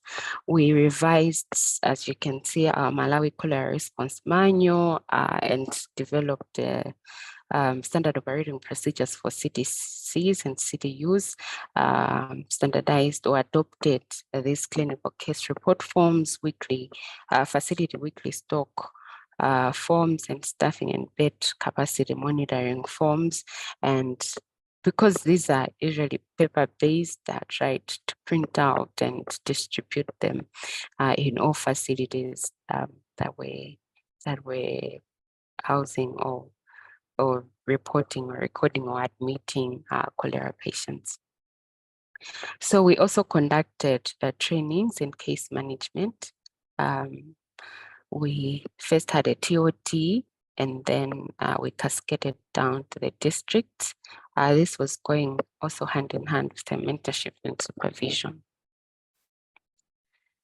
So just to share our discharge protocols, I think from the presentation yesterday, we adopted the ones that were given in the Global Task Force for Cholera Control. We haven't changed anything because we feel this applies also in our setting. So when a patient has no signs for dehydration, this is the criteria we discharge this patient. When the patient is able to take ORS without vomiting and there have been no episodes of water residues for 4 hours, the patient is able to walk or passing urine, and normal vital signs, where these are the components of our criteria for discharge. Just to share the indicators that we're tracking as case management, to help us actually improve the response. Number one was the weekly proportion of community deaths. So our target, this one is 0, to have no deaths happen in the communities. But as you and me are aware, this usually it's a multi-sector response, multi-pillar response. You need to enhance risk communication here. You need to enhance the community case management when it comes to ORP, enhance the referrals and everything else. So as when we're recording these parameters, that time we were at 28.6%. But as I mentioned in my other slide, that the other week actually we didn't report any community deaths. Another indicator was a weekly proportion of facility deaths. Our target should be as a standard of having less than 1%, but as of now, cumulatively we are at 3.0%. Our weekly case fatality, as I mentioned, should be 1.7 on average percent. We're still not yet there. We're moving towards the target of having less than 1% case fatality. Another indicator was on the number of ORPs that were established. Our target was 250. But again, as I mentioned, we've managed to establish about 240 something. So we're not, as highlighted here, we're somewhere in the 90% towards that target. The number of CTCs or CTUs improved. We are at least above that. We had targeted 10, but managed to improve 11, giving us 110%. Also on the number of health workers recruited and trained, I've also mentioned that we recruited over 1,200. Our target was somewhere 1,400. So we really did manage to recruit some, though there was still a gap. Most facilities had, with time, most facilities had an adequate ratio of 1 to 10 for a medical officer and 1 to 5 for a nurse. So what are the challenges that we did face? Quickly, just to run through some of the challenges. We had multiple emergencies. As you might be aware, we had the Cyclone Freddy early in March, but before then we had responded to Tropical Storm Anna, which led us into the cholera outbreak in a dry season. And then while we're battling with that cholera, then the Cyclone Freddy came. So it hasn't been easy on us. The response teams are usually the same. We needed to multitask to respond to multiple emergencies. Another huge challenge is cholera misconceptions in communities leading to late presentations. This came out in our audit reports. Patients were coming at a very late stage to the facilities where these facilities cannot really manage to do anything because they've come in a really bad state, and a lot of PIDs were also pretended were also coming. So this has been a challenge, not just in cholera, as COVID as well. We faced this challenge of late reporting. Delays in lead supply procurements leading to supply stockouts is also another challenge, particularly at the beginning of the outbreak. We had sporadic supplies of very essential fluids and drugs in most of our CTUs, especially at the peripheral facilities. Donor fatigue and lack of readily available funds to support the response. So under the Ministry, at least of Health, we did not have readily available funds at the initial stages of the response. We actually hugely relied on our partners to support us. So with time, partners also get fatigued, and also with the multiple emergencies that we're responding to. So another thing that we noted that it was a challenge is that we really committed to operational response, and instead of being strategic, this we have learned actually to improve our emergency preparedness. This is something that, at least if we have learned something, it is us to actually learn that we have to be strategic in our response. We need to prepare adequately. We have our multi-hazard contingency plan. We need to make sure that all protocols are already in place. Our people are trained. We have the EMTs positioned, or we have the EMTs mobilized to ensure that given any outbreak, we should be able to respond quickly. So this picture is just showing a challenge in accessibility to some of the facilities when the mentorship team went for supervision and mentorship.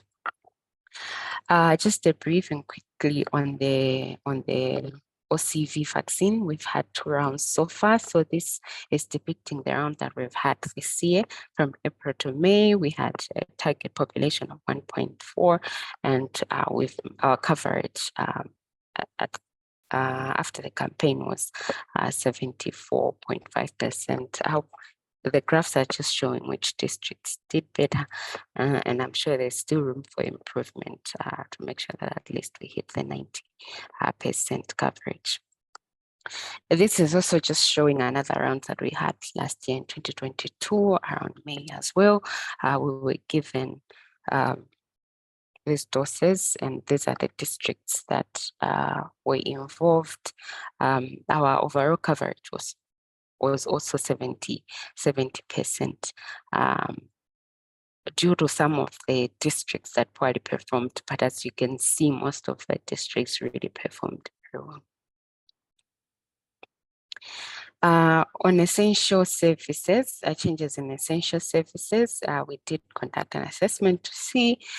This is just for you to appreciate which services were affected, actually if they were affected at all. So out of the 93 facilities assessed, 52% of them had no changes in service uptake across all 19 key service areas that were assessed. So the changes would be, there was an increase in a certain area of service and also a decrease in a certain area, but at least 52% of those didn't have changes at all. Some of them had an increase and some of them had a decrease in services. I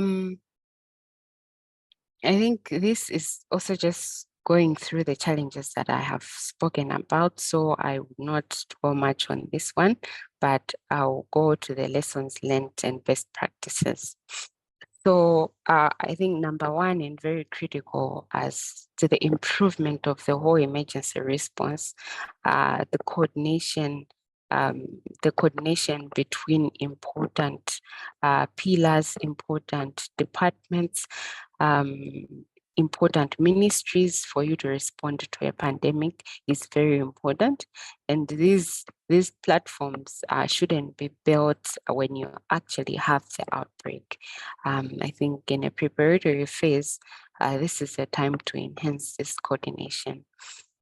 So another critical thing is to establish clear goals and objectives and indicators to measure the success of the response, because when you are overwhelmed, at least as we are, you tend to just firefight, and it's very difficult to actually monitor the response that you're doing. So to set this clear and actually monitor it in your weekly IMT meetings has proven to be a best practice. Regular district level supportive supervisions to address immediate gaps, as I mentioned earlier, to actually sensitize the subnational levels on their roles and responsibilities when it comes to an emergency response is also very critical.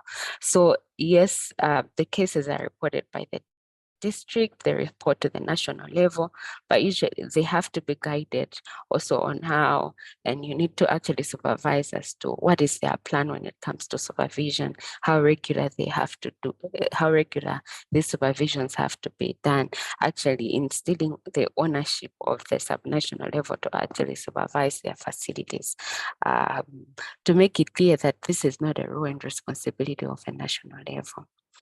To review and updating the case management treatment protocols and training guidelines.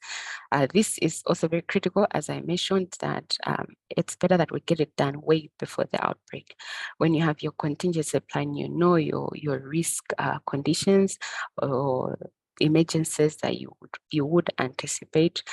Given resources, we should be able to actually make sure that you have protocols in place, you have the training materials in place, that you have at least started training some of the health workers way before the outbreak.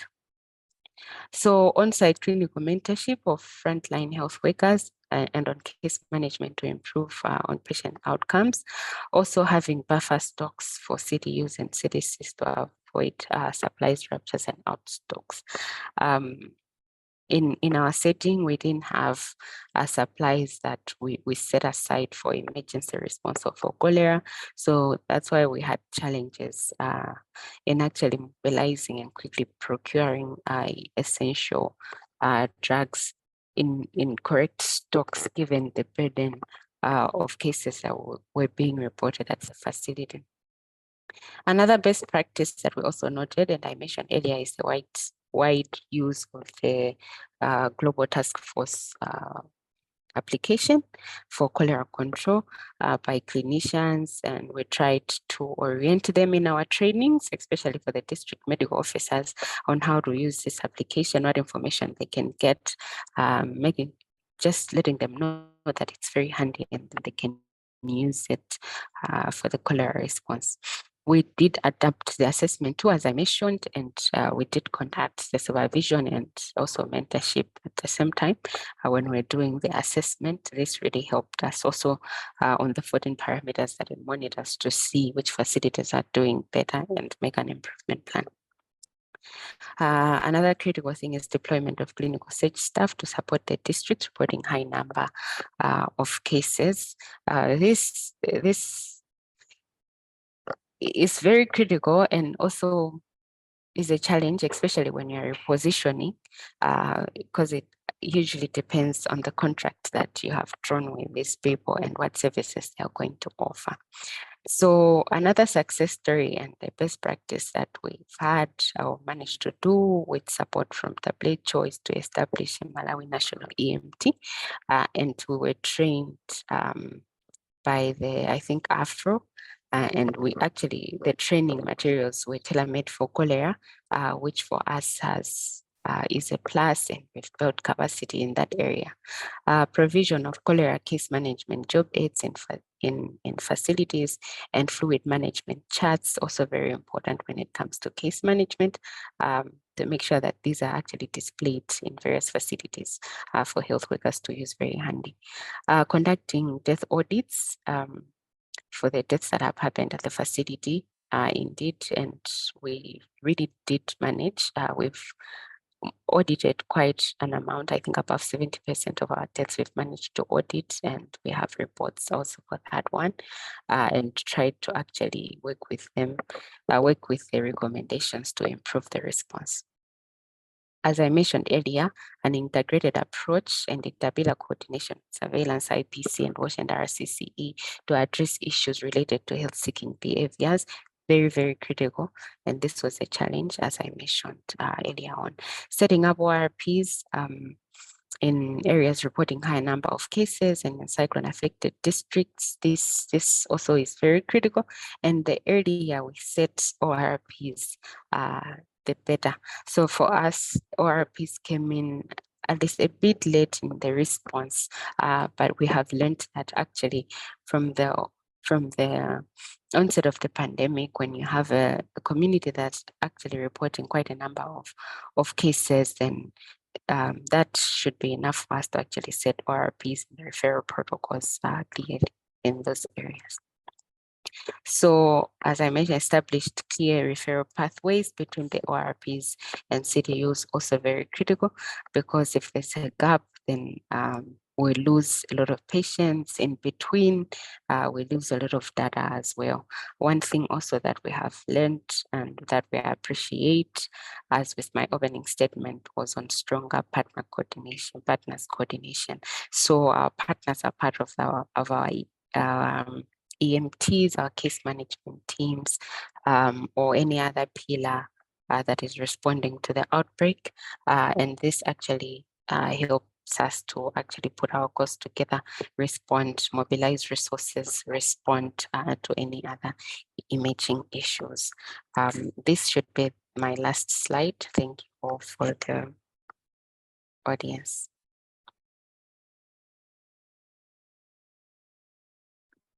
Thank you, Dr. Yanko. We have Dr. Ivy, who is going to present on the IPC part. Dr. Ivy, you have the floor. All right, thank you. I would like to share my screen, please. Okay, I see your presentation. Are you the one sharing your screen? No, I'm not sharing the screen. I'd like, thank you.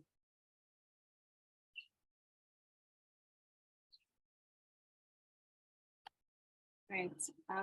Hope we're all able to see. Yes, So, we can see the screen. Okay, great. I'm Dr. Ivy Chilengolo, and I'm presenting the IPC pillar for Malawi, and just giving you the best practices that we did as a pillar and as a country to respond to the cholera outbreak. So I'm just going to go through the structures. Sorry.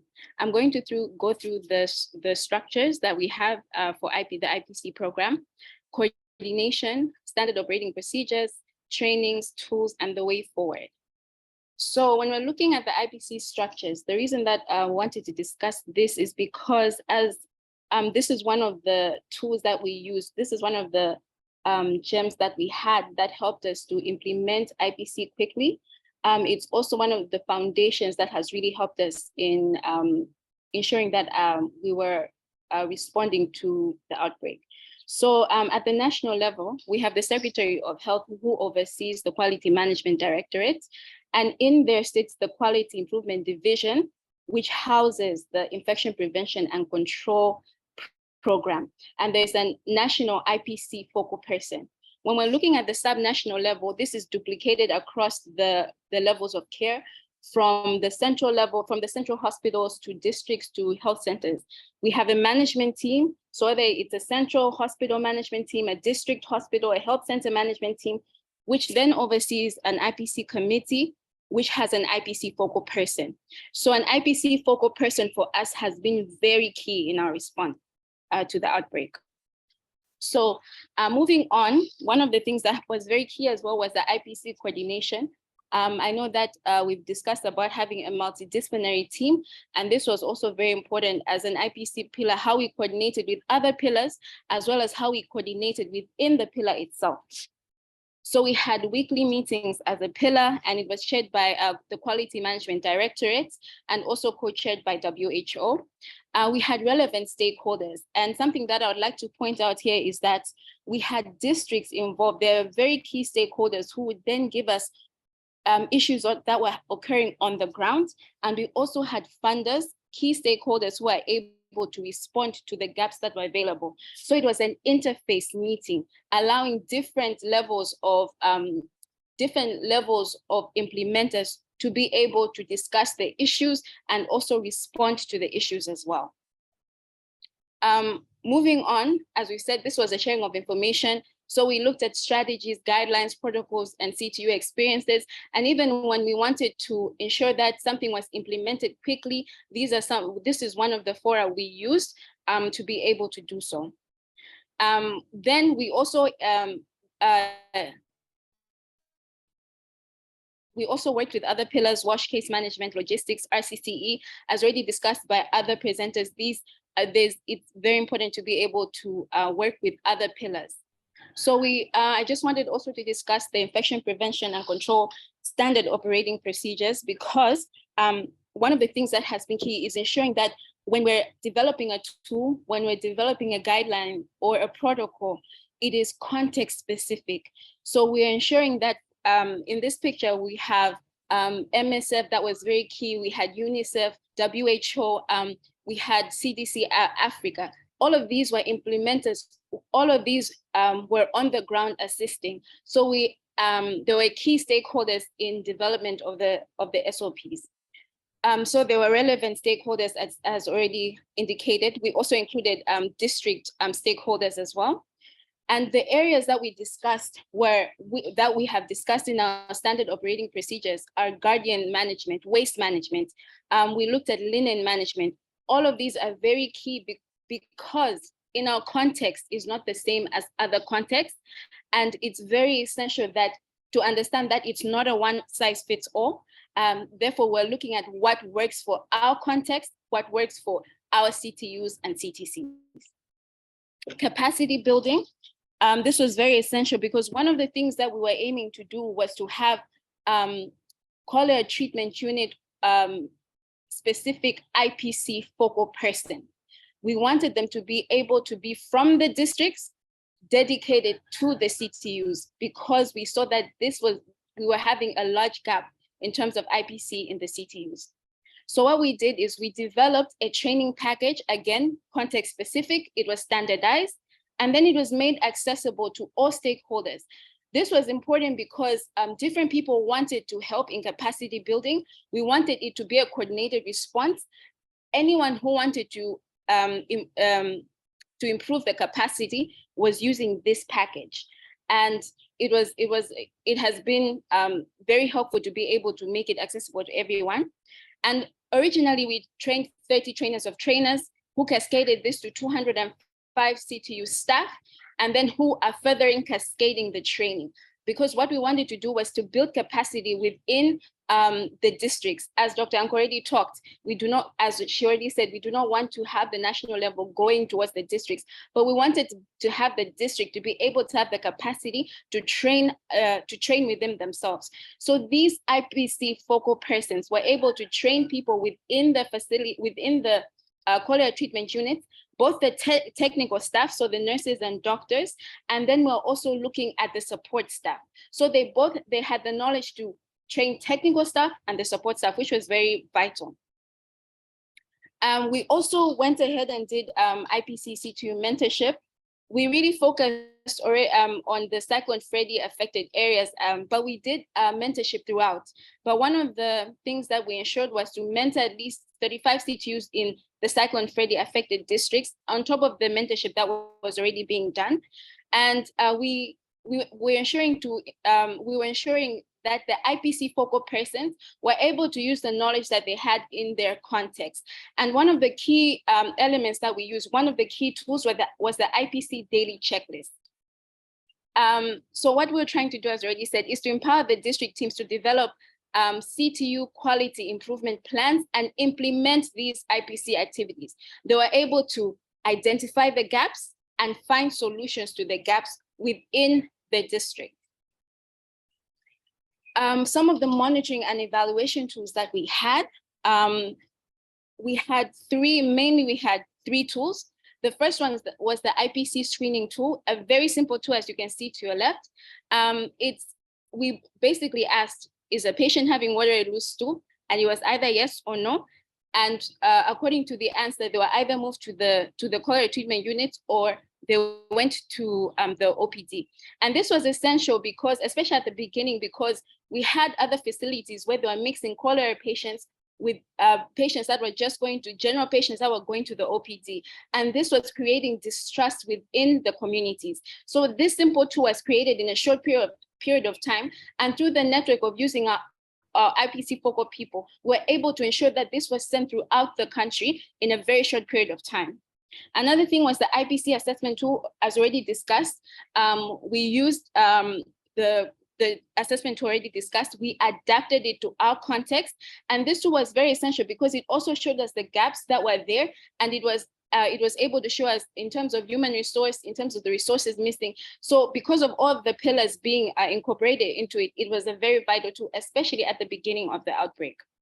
And then we have the IPC daily checklist, as already alluded to.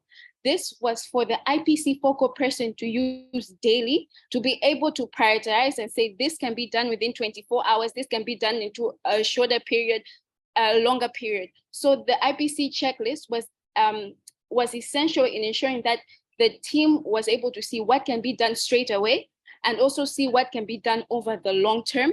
And this we used Kobo Collect, so it became an online tool for easy accessibility of data for the facility and for the national level as well. We also did water quality surveillance, and we established a database where we were looking at the water quality testing, monitoring, and surveillance.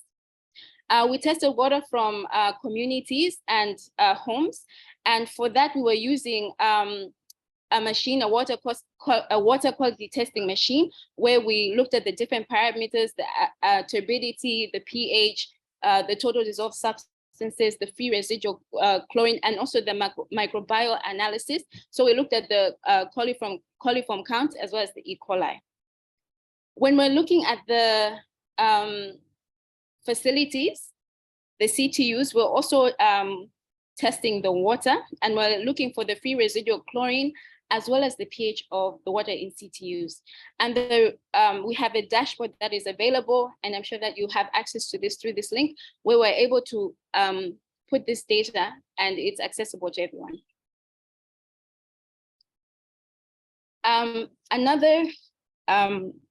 Another element that was a best practice was engaging the community, and we did an IPC community scorecard.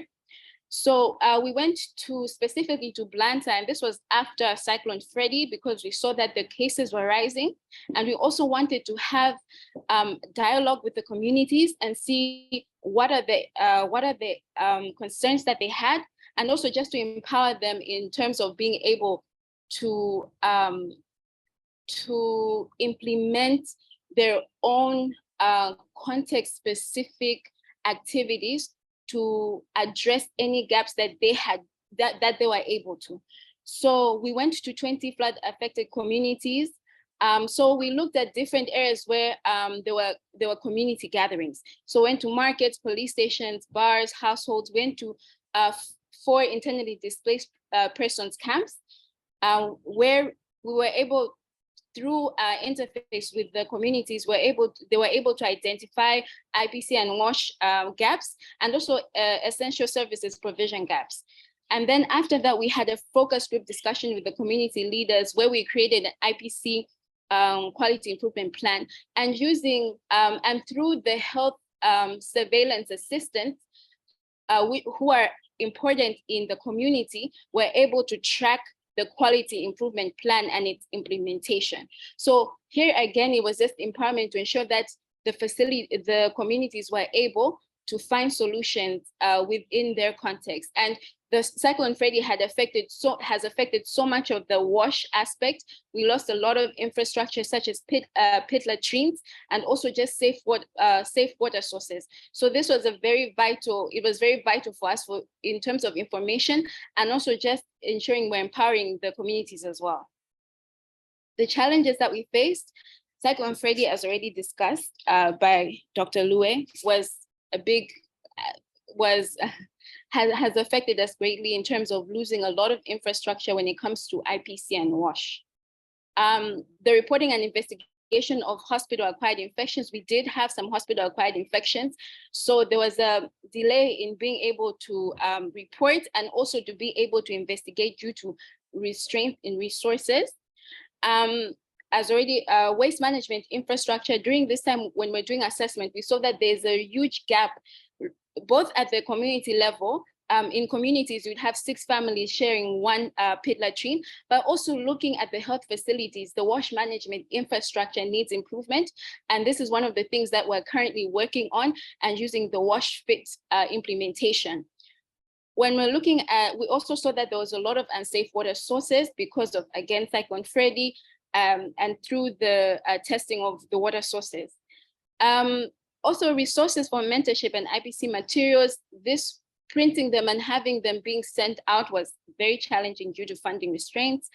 And also one of the issues that arose were partner exit strategies. There's some facilities that in a sense went backwards, and it was as though they were starting again because a partner had left, and it was as though they took all the human resource or the capacity. So the facility was, we can say, at the start again. So there was a facility that ended up losing a lot of support staff because of one of the things being incentives. A lot of people are not incentivized, and then they left. So partners exit strategies has been one of the challenges that we also saw. Recommendations that we have, just the procurement and distribution of resources to facilities that are still having cases, because we do have resources in different areas that no longer have cases that can be moved. WASH infrastructure in health facilities and communities. There's a need to rebuild this. There's a need to invest in this area. In emergency preparedness, Dr. Lue has alluded to this very well, and mentorship from the national district levels. This has already been talked by Dr. Lue. And post-emergency stakeholder review meeting. This is just to assess our strengths and our weaknesses, and also just to see the different solutions that we can have to any arising issues in the future. Thank you very much.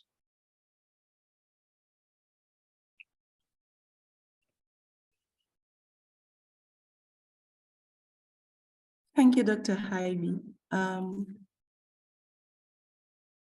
I think we have the team from Niger online now. Sorry for the small glitch. So colleagues from Niger will make the presentation. Then we will have a discussion on the two presentations or the three presentations. So I am calling Dr. Bienvenue Barwani, who is the team lead for health emergencies at the WHO country office for Niger. Dr. Barwani, are you able to share your screen?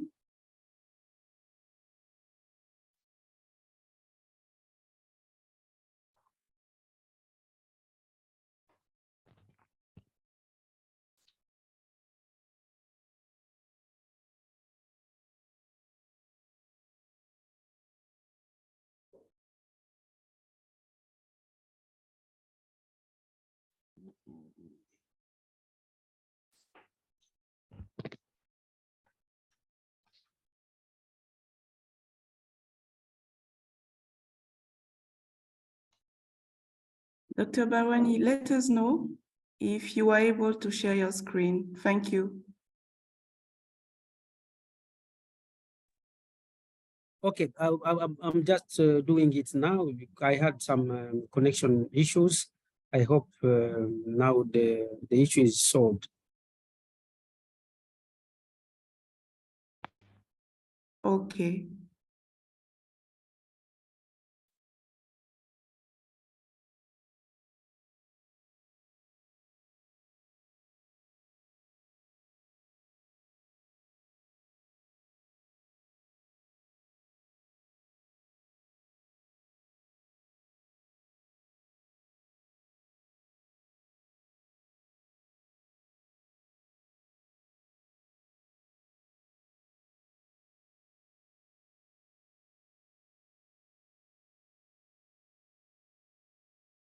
Maybe we can share for you.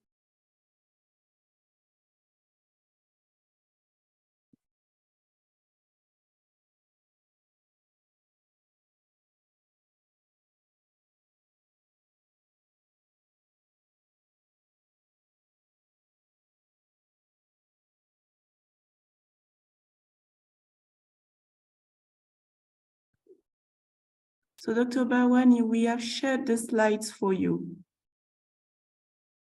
Can you see?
Okay, colleagues, please bear with us. We are trying to solve the issue with the connection for the Niger colleagues.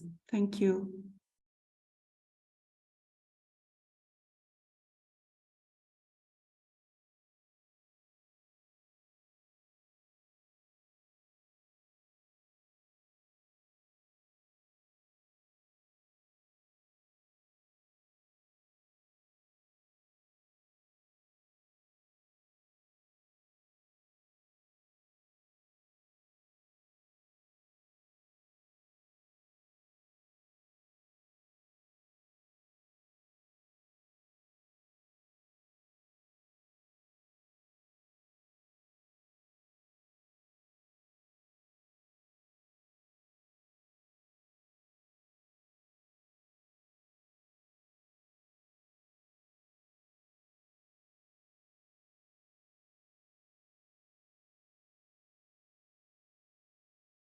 Okay, colleagues, while we are trying to solve the issue for the Niger colleague, Dr. Susan will take one question. So Dr. Susan, there was a question for you from Augustine asking in settings where there is no wash facilities and water is not proper for drinking, for use. So what should be the focus of the RCC strategy? What should be the communication strategy to be used? Over to you, Dr. Susan.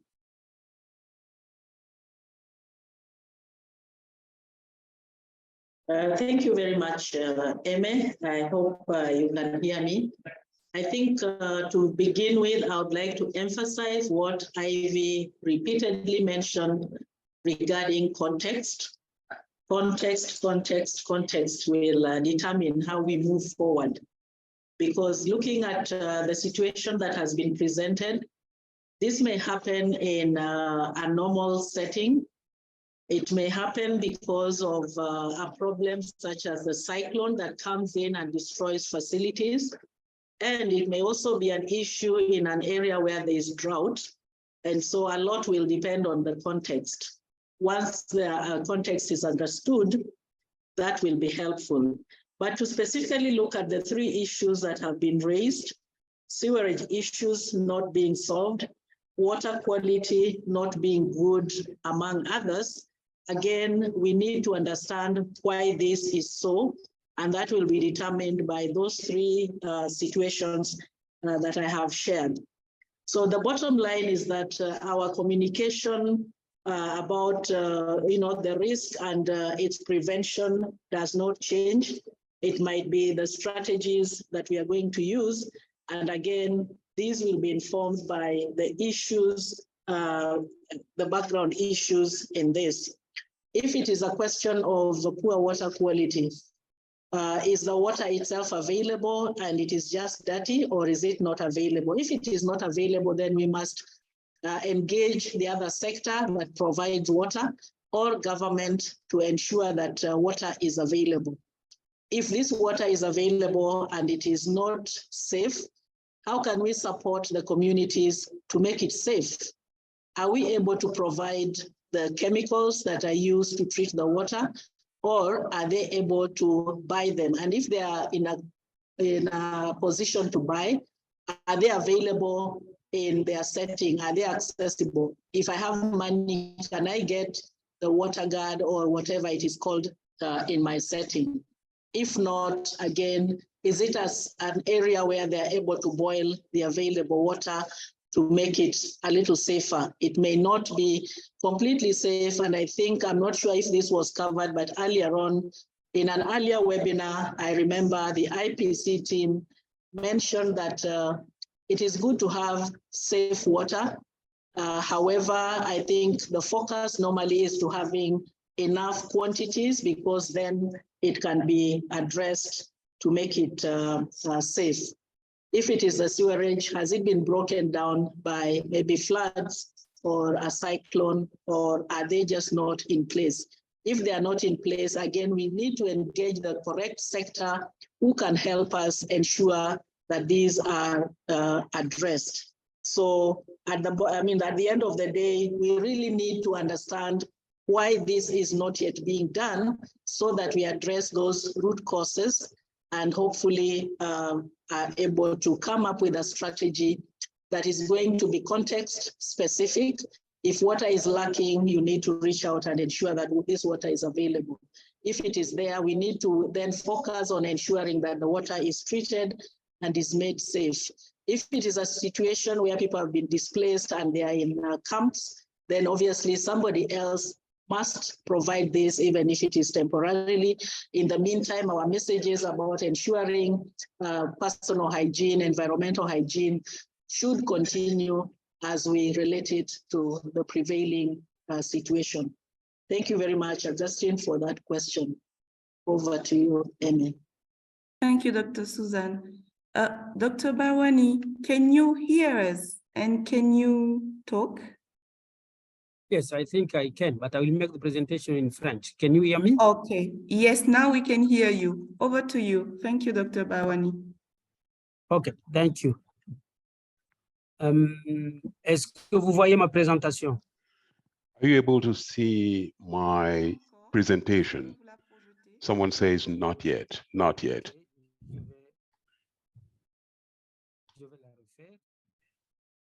I will share my presentation. I'll now do so.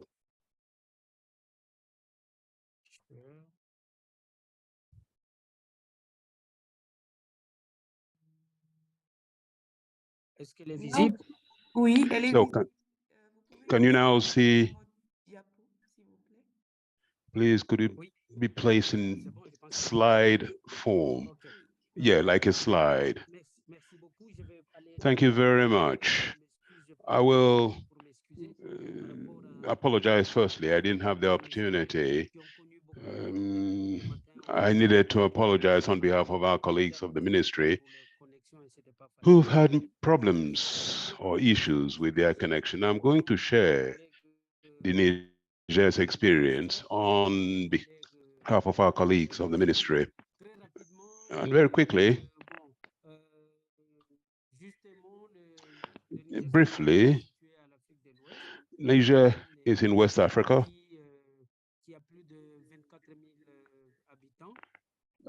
With some 24 million inhabitants. It is bordered by at least 7 countries, Benin, Burkina Faso, Mali, and particularly Nigeria and Chad. And there is a recurrent episode of cholera. Briefly,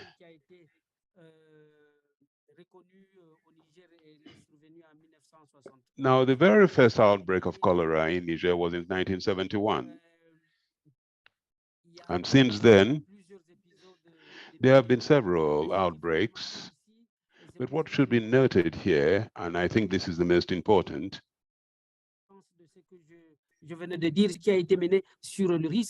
investigations have been carried out with respect to risks in Niger, and has shown that most of our outbreaks have come from the border areas, particularly from Nigeria and Chad.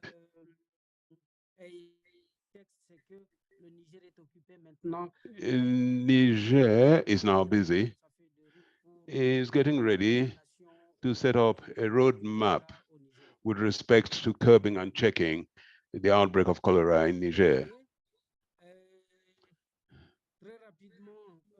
Very quickly, in connection with a point about right from the beginning of the year, there hasn't been a single case of cholera. The last one occurred on the 16th of October last year. It was a minor episode. And it was that has been the major episode or outbreak that Niger has known. And that's why we wanted to share the number of cases of 2021. Avec 166 décès, ce qui a fait un taux de And we have had something like 166 deaths, around 3%. In 2021, the most affected districts, about some 20 districts were affected, covering all the 7 regions of the country. There was just one that was left out. So all the regions were affected, plus some 20 districts out of the 72 that are represented in the country. Out for the distribution in terms of persons, you would see that it's more the women that were affected. That could be explained.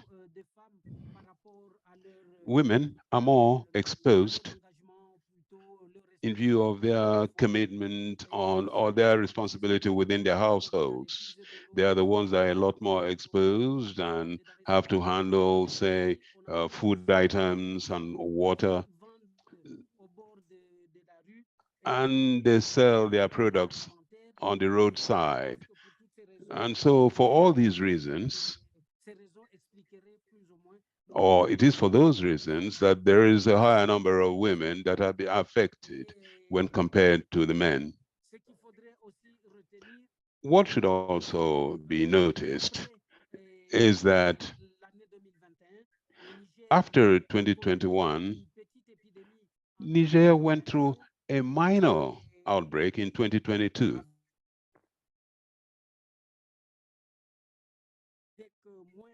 Less than 100 cases, and the last one was identified in October last year, 2022, and surveillance is still going on throughout the country. And currently, in Niger, we're going into the rainy season, and so there is a heightened occurrence of these episodes, particularly during the rainy season.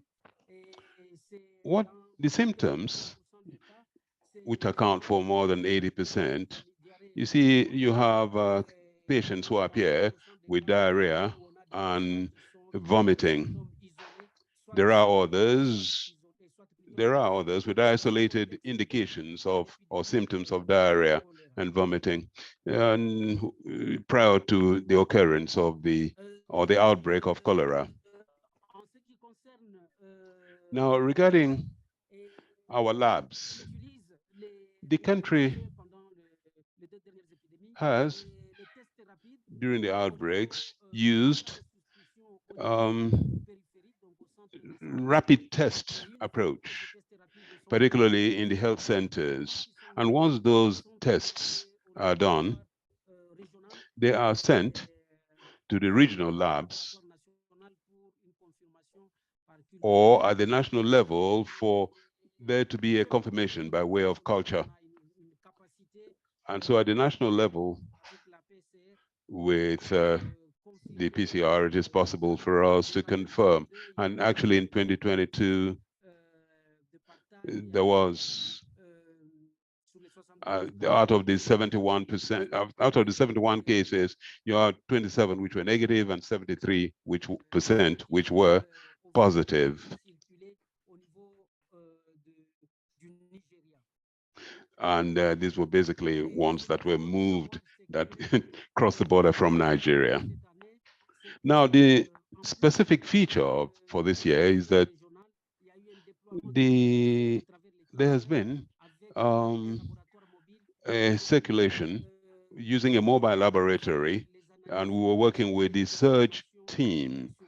The purpose was to ensure that there is an on-the-spot confirmation of an outbreak, and that has curtailed the period of identification or confirmation of the cases or tests that had been carried out. Now, experiences that would need to be shared. There is the entry into operation of various teams. That is, those teams that operate speedily or intervene rapidly. And for a period that would include from when notice is served on the existence of a case up to its identification. For instance, there was a case that was identified on the 29th. Let me say by the 1st of September, 29th of August, by the 1st of September, there was a team that was put together. And by the 2nd, there was a crisis meeting. And by the 4th, there was a confirmation of the cholera outbreak. And it made it possible for us to really circumscribe the said outbreak. As I said, it was less than 71 cases compared to 2022, when we had more than 5,000 cases. And so that's one reason that I have highlighted, but there are a lot of other cases. During 2021, for instance, there was a vaccination campaign that was conducted. And that's the kind of experience that we would want to share in that connection. Now, with respect to the management or coverage, the teams are available. And there are other protocols. There is an example that's on the screen. The surveillance protocols. These are protocols which take into account recommendations made by the Global Task Force for Cholera Control. Then there are cases that are identified. It talks about the GTFCC approach. Then all structures were provided, including those identified as hotspots. There's the mobile unit of the task force, that is of the cholera treatment center. They provide instructions, they provide all the facilities beyond the identification of a case and beyond even the actual management of the cholera case. Now, as for the treatment procedures, you would notice in 2021, there were 2 CTCs, those are Centers for the Treatment of Cholera, one that was in Maradi, which was the highly affected area.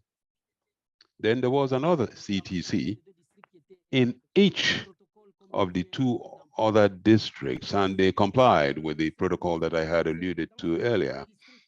What was done is that in those districts, we envisaged or we provided them with all kinds of drugs, oral rehydration therapy, and not only when the first case was brought to our attention, we even tried to alleviate the cases or clear the cases that were rather mild, mild diarrhea or mild cases of vomiting.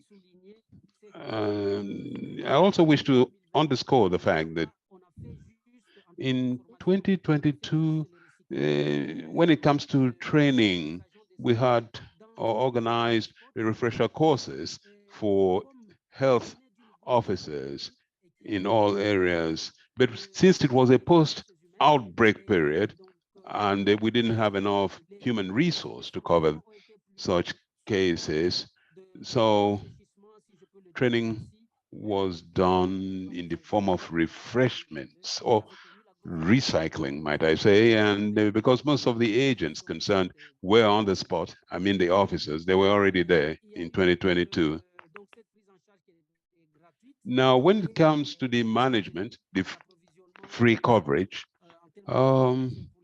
we adopted a decentralized approach in circulating drugs. Now, if you see the protocols, we have a basic drugs, we have the rehydration, oral rehydration drugs. There have been cases where we use antibiotics, and particularly when we have serious cases, and we also use the doxycycline and other antibiotics.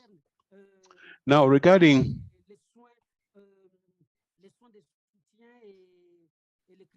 support care and the criteria for the release or discharge of patient, there's a whole package that includes health education, the continued feeding, particularly for kids that are still breastfeeding, but there were very few cases. In fact, less than 10, I might say. So we continued, or we encouraged breastfeeding. As for discharge or release of patients, I wouldn't say that, or it is even in the protocol, or the management protocol, that we talk about the release of patients following improvement or the clearance of some of the symptoms like diarrhea and vomiting. And there was a hygiene and sanitation team that was, a kit, a hygiene and sanitation kit that was made available to the patient, so that, and is told to wash their hands regularly, to shower regularly if that's possible, to embark on hygienic and sanitation conditions. We've talked about in the CSI, we try, when there is death, persons are buried in a dignified and secure manner. So that's what we follow, the protocol, the hygiene protocol in this area. As I stated earlier, Niger has also carried out an experiment in connection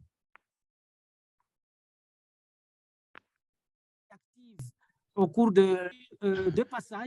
active vaccination during the 2 episodes, and about 95% of the population were covered or vaccinated.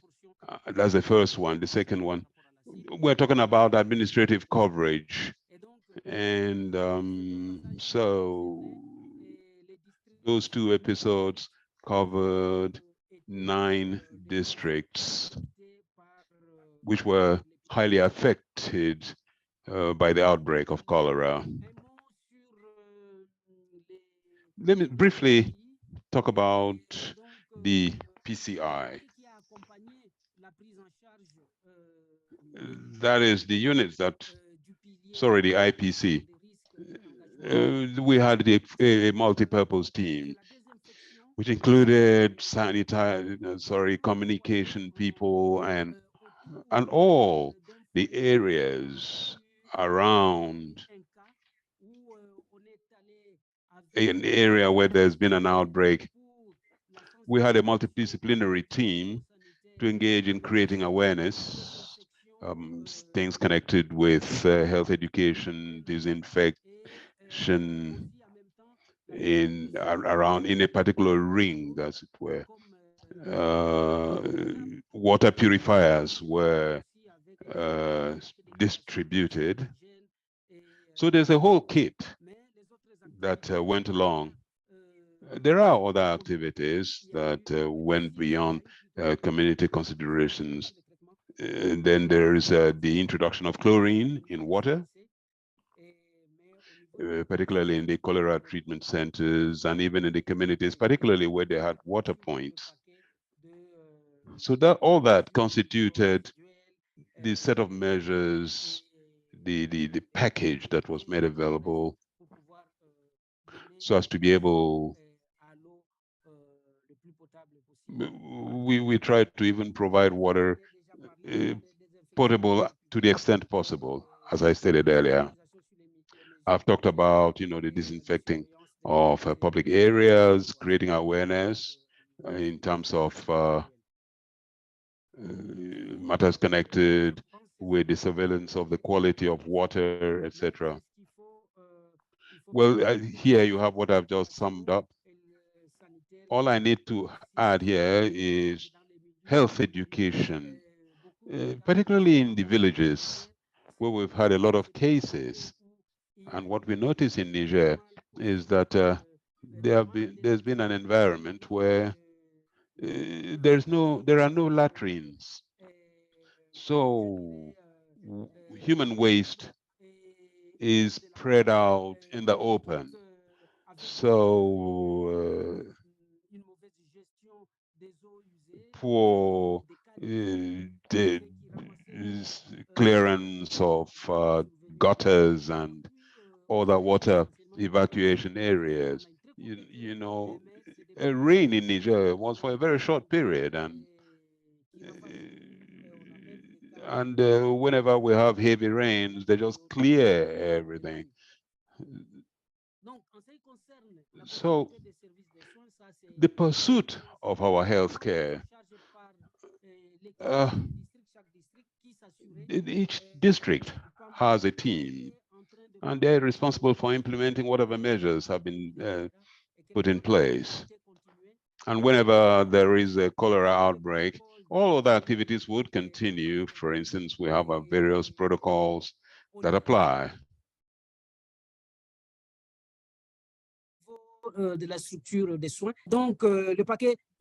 So we even have a minimum kit, and our advice is usually to continue to ensure, under the surveillance of the district team. And that district team, by the way, is supported by a diet or nutrition outfit that are set up in Niger. So we have centers that are set up within the integrated health centers, because that's the way we refer to them in Niger. And in cases where we have severe cases, when we have severe cases, these are moved forward. So there is no break in the continuity of a health delivery. So that's what we've done in order to check and curb the cholera outbreak. What do I have to say with respect to challenges? Right. We did not have enough stock in terms of inputs, in terms of even drugs and other IPCs. And in 2022, it compounded the situation of the outbreak of cholera. So there's been some work done, and also in 2022, and the outbreak in 2021. The outbreak in 2022 was less severe than in 2021. Some other challenge, but it's though a challenge, it is also a goal, namely that we set up a multi-sectoral plan for the elimination of cholera. And in that process, we were able to finalize our plans. And so we identified 21 hotspots, and it was possible in designing our plan, particularly as we have a plan that will go into action or go into operation in about 2 weeks. We think we'll make good progress, and Niger is one of those countries that is often one of those countries that suffers from meningitis. Well, it stretches all the way from Mauritania to Ethiopia, etc. So what are the prospects? Now, in the next occurrence of these episodes or outbreaks, we are going to update our plan and our strategy, particularly in the hotspots. We need to pre-position or pre-stock our what we call the inputs and storage of drugs. We will improve on the coverage in terms of potable water supply, the promotion of hygiene and sanitation, mobilizing the required manpower. There is also engage in sanitation so as to avoid any further contamination. Avoid cholera outbreaks. So a number of districts are involved in the implementation of this plan, and we would further engage in preventive vaccination campaigns, coverage or management of cases right from the very beginning.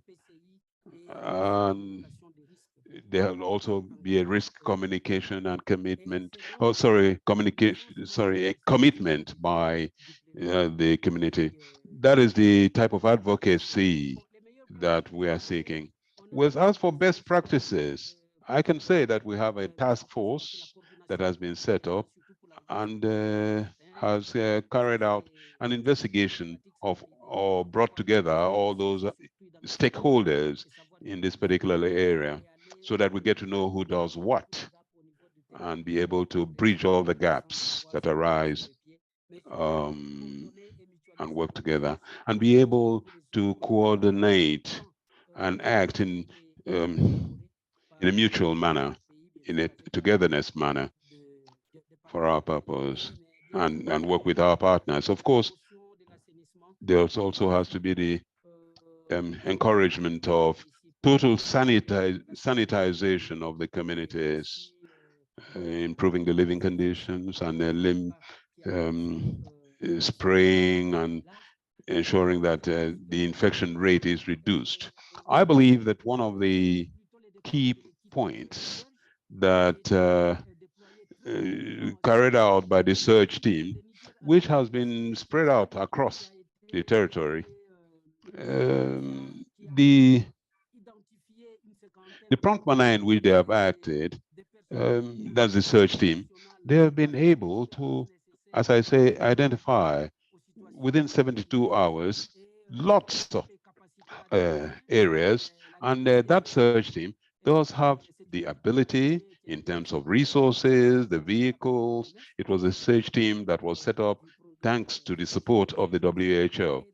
And that team has done really good work, speedy response to cases, and not only with respect to cholera, but to other serious or emergency situations in the country. They have also assisted us in setting up a good and effective laboratory. That's one of the good practices. For instance, there would be a lab that would be set up at the regional level, at the sites themselves, and that will curtail whatever reaction we would have. I could conclude by saying that Niger has just spent a few months of calm and peace in terms of outbreaks or in terms of the episodes.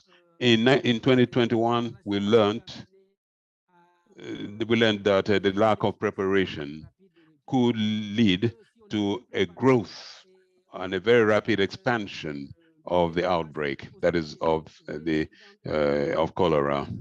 So we were able to check and curb the propagation of the disease if we carry out or we use an effective approach, curtail the mortality rate at the national level and at the international level. And all this work has been done thanks to the contribution of a lot of partners. WHO, UNICEF, all the UN agencies virtually, as well as non-governmental organizations, which were coordinated by the local task force so as to react in a multi-sectoral manner to the cholera outbreak and to all other outbreaks. Thank you.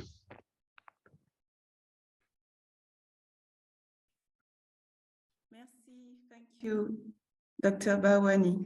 Thank you very much. Colleagues, unfortunately, we have to wrap up. I think it's been a wonderful two-day webinar, and we learned a lot from one another. The presentations and recording will be shared with all those who registered for this webinar. And we will send a survey link as well. Don't forget to take the survey. I will now give the floor to Professor Bagaka for the closing remarks. Professor, over to you, and thank you. Merci beaucoup, Dr. Aimé. Chers participants, nous sommes au terme. Thank you very much, Doug. Now, dear participants, we are at the very end of our two-day webinar. It has highlighted issues of issues related to the management of the cholera outbreak. We talked mainly yesterday about the management of some of the simple cases, stretching, in other words, from the simple ones to the more complex ones. And today, we have, above all, emphasized WASH, IPC, and PREC. That is communication on community commitment, and we have benefited from the experiences drawn from two countries. I'm referring here to Malawi and Niger. It is our hope that this exchange of views was fruitful. It is further our hope that the lessons drawn from this seminar will enable those countries that are affected, or the high-risk countries, enable them to prepare themselves depending on their situation. But then above all, we have to look into the multidisciplinary and multi-sector component of this. You see, the seminar or webinar dealt essentially with the IPC and management. And here we were aware of the importance of the lab, the importance of surveillance, the importance of logistics, the importance of community involvement. So that multidisciplinary or multi-sectoral approach is crucial. Now, what are the prospects? Actually, after the lifting of the COVID emergency status at the international level, we find ourselves in an international situation which would allow us to improve on our emergency approach. You see, the World Program is being prepared, and WHO is involved and is prepared to support all countries in Africa, in view of the fact that you see the issue of the IPC has become extremely important, particularly with respect to emergency programs. Again, with respect to this conducive environment, there is this One Health approach, which is being upheld in all countries. We have witnessed the importance of that approach when it comes to curbing and checking cholera. There are aspects that are far from being handled by the Ministry of Health. There is even the important role that ministries like water management, etc., would need to play. I don't wish to dwell unduly on the importance of this webinar. At any rate, I wish to thank you all for your participation, to have allocated your time. For the closure from my side. Merci beaucoup encore pour tout le monde. Over to you, Dr. Eme. Thank you. Just to say thank you to everyone. Bye-bye, colleagues. Bye-bye. Bye-bye. Thank you.